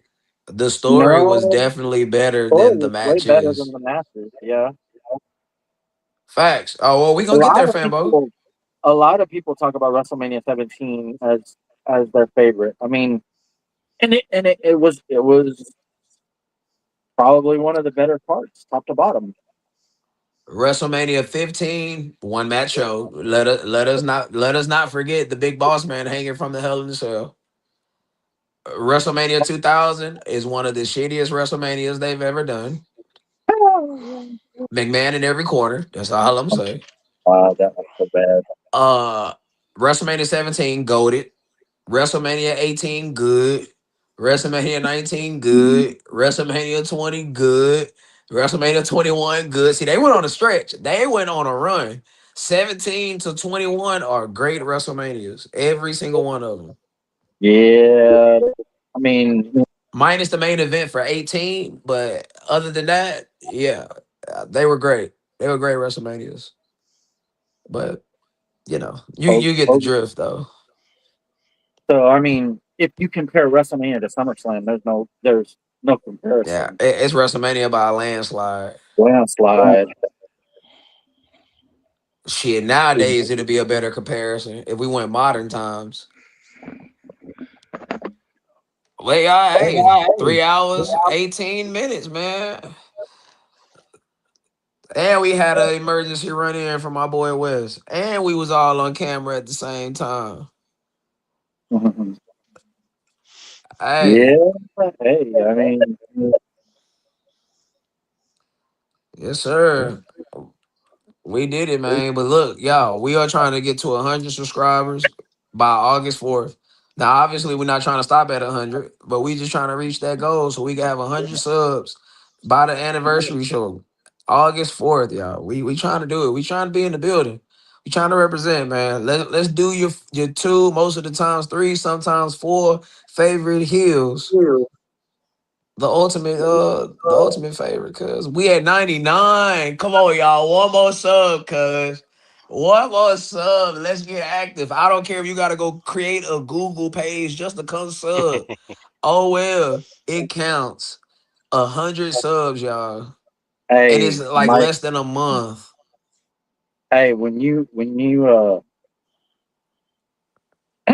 do the outro, you got to be on camera because we're all on camera. Oh shit, we all on camera. Hold on, yo, shit. Fuck you saying? All right, boom. Whoa, whoa. All right, bet. All right, we are here. We appreciate any and everybody that tapped in with us. I think we got a new format that works wonders. We got something for every single body that are wrestling fans. We'll get through our modern day topics because we got to talk about the current shit. And we could spend 60% of the show just going down nostalgia lane, man. It being the Hey, key word. and we literally are shooting the shit. Wait, that is proper English, right? Yeah. Yeah, no, we are Plural is shooting Yeah, shit. R. yeah. I'm just saying, you said we got to get through the modern shit, and I said shit being the key word. Very nice. It's definitely that. But we got our boy Bearded. We got our boy Two Dubs. We got my boy J Dub. Ooh, one last question before we get up out of here. Brother, I ain't gonna lie, that's out of my realm. Mm, I cannot answer that. I Nah, can't I ain't answer got that one. that right now. But That if Ain't I got if man, I had to take a swing at it, I say right now. I think it's right now. Because you mm, got more Japanese influence in wrestling than ever before. Like all that strong yeah, style and all that, that's Japanese wrestling. And the yeah, shit you see in AEW, Japanese wrestling. but brother, some of those fucking some of that Japanese stuff going on in the '80s was pretty fucking fire. So I'll have to get back to you on that one, Touche. Fanbo. I'll have to get back to you on that one. Make sure, Touche. make Touche. sure, make sure you bring that up. We're gonna try to go Tuesday, right? Absolutely. That's always oh, I can't. No, I can't this week. I can't this No, week. Unless we go live at like 7:30 my time, which that's late as fuck. dude, that's way too So fucking late. yeah, so nah, yeah. It gotta be at least Thursday at the latest. At the earliest, I mean. So just look out for us Thursday, Friday, Saturday, or Sunday. Well, we're doing Saturday because we're doing the watch Respect. along for Saturday night's main event. See, yeah, no, he's probably Respect. got it. He's probably got it pegged. I just got to do a little bit of research on it, but I'm pretty sure that's probably one of the best eras was 1990s. But Respect. um, so whenever we go live again, you can definitely ask that question. Okay, Um, so let's do this then. We can come on like since the shit started at 7. We can come on at like what 6 next week? next 5, Saturday. 6, 6 next 5:30, 6 next Saturday. And we could just talk about Raw that week, talk about SmackDown, and then lead it into the Saturday Saturday night. night's main event watch along. Okay. So y'all, hey, we're gonna do something special for the anniversary show. Trust me, you want to tune in. I think all our wrestling fans, all our heels that's in our comment section, I think we'll love this. I'll definitely get with y'all off the air and see what y'all think about it. But knowing y'all, we're all gonna say yes to it. So we'll talk Well, about it. talk about it But after we cut for the night. for sure. Now, with that being said, Mm-hmm. oh wait, hold on. Let me sit up cause we gotta get bearded up out of here so he can go to the tabernacle. Yeah. All Mm. right, with that being said, ladies and gentlemen, boys and girls, children of all ages, STS proudly brings to you its quadruple tag team Amen. champions of the world. That is not the badass Billy Gunn over there with the glasses. Yeah. Bearded don't look nothing like Road Dog. Not even the same skin pigmentation. And my boy Two Dubs, although he looked like Gangrel, that is not China or Triple H. And our damn show is not Shawn Michaels. We are not, and none of us are no part of the New Age Outlaws. But if you are not down with your two, most of the time three, sometimes four favorite heels, that is Young Nike Fan May 1, that is Young J Dub, that is Young Two Dubs, that is Young Bearded. If you not down with that, we got 2 words for you. And if you don't understand 2 words, we got a little video demonstration. Yeah. Oh, what them faggots that? Everybody's Uh, muted. we got a little video demonstration. And you can If read you the ain't hat, down with baby. that, we got 2 words for you. You And can read the fuck hat. off. And read Fuck the hat. off. That's right. Read that. You can fuck off. Nah, y'all be tight. Talking Y'all about. be good. We gonna get back at y'all next week, preferably next Saturday, unless we go on Friday or Thursday. Stay tuned. And please, let's get Hey, one more. What's up? Saturday at PLE though, ain't Saturday the Right. yeah. Right. Saturday night's It's main Saturday event. night's main event. So we can either go on Friday or Thursday if that works for everybody, or we could just wait till Saturday, come on an hour before Saturday night's main event kick off, talk about Raw, talk about SmackDown, and then lead it into the watch along. That'll work. Because Saturday night main event is only gonna be like an hour and 30 minutes. Yeah, that'll work. Plus 2 hours, isn't it? Or maybe 2 hours. Who knows? It's not Either gonna way, be I 3 hours, mean, that's for sure. I'm down with multiple shows if that's what it takes. That's You cool. know, I mean, well, like I said, we'll discuss it. Just keep people in the community, and we'll let y'all know. But with that being said, one more subscriber, we hit our goal. Come on, y'all, we can do it. Do it for your favorite heels, shooting the shit with you. like we like to do. That's Oh, right. beard, yeah. Biz. Who does? Yeah. Yeah. We all right, man. Y'all be good. Later. Peace. Peace.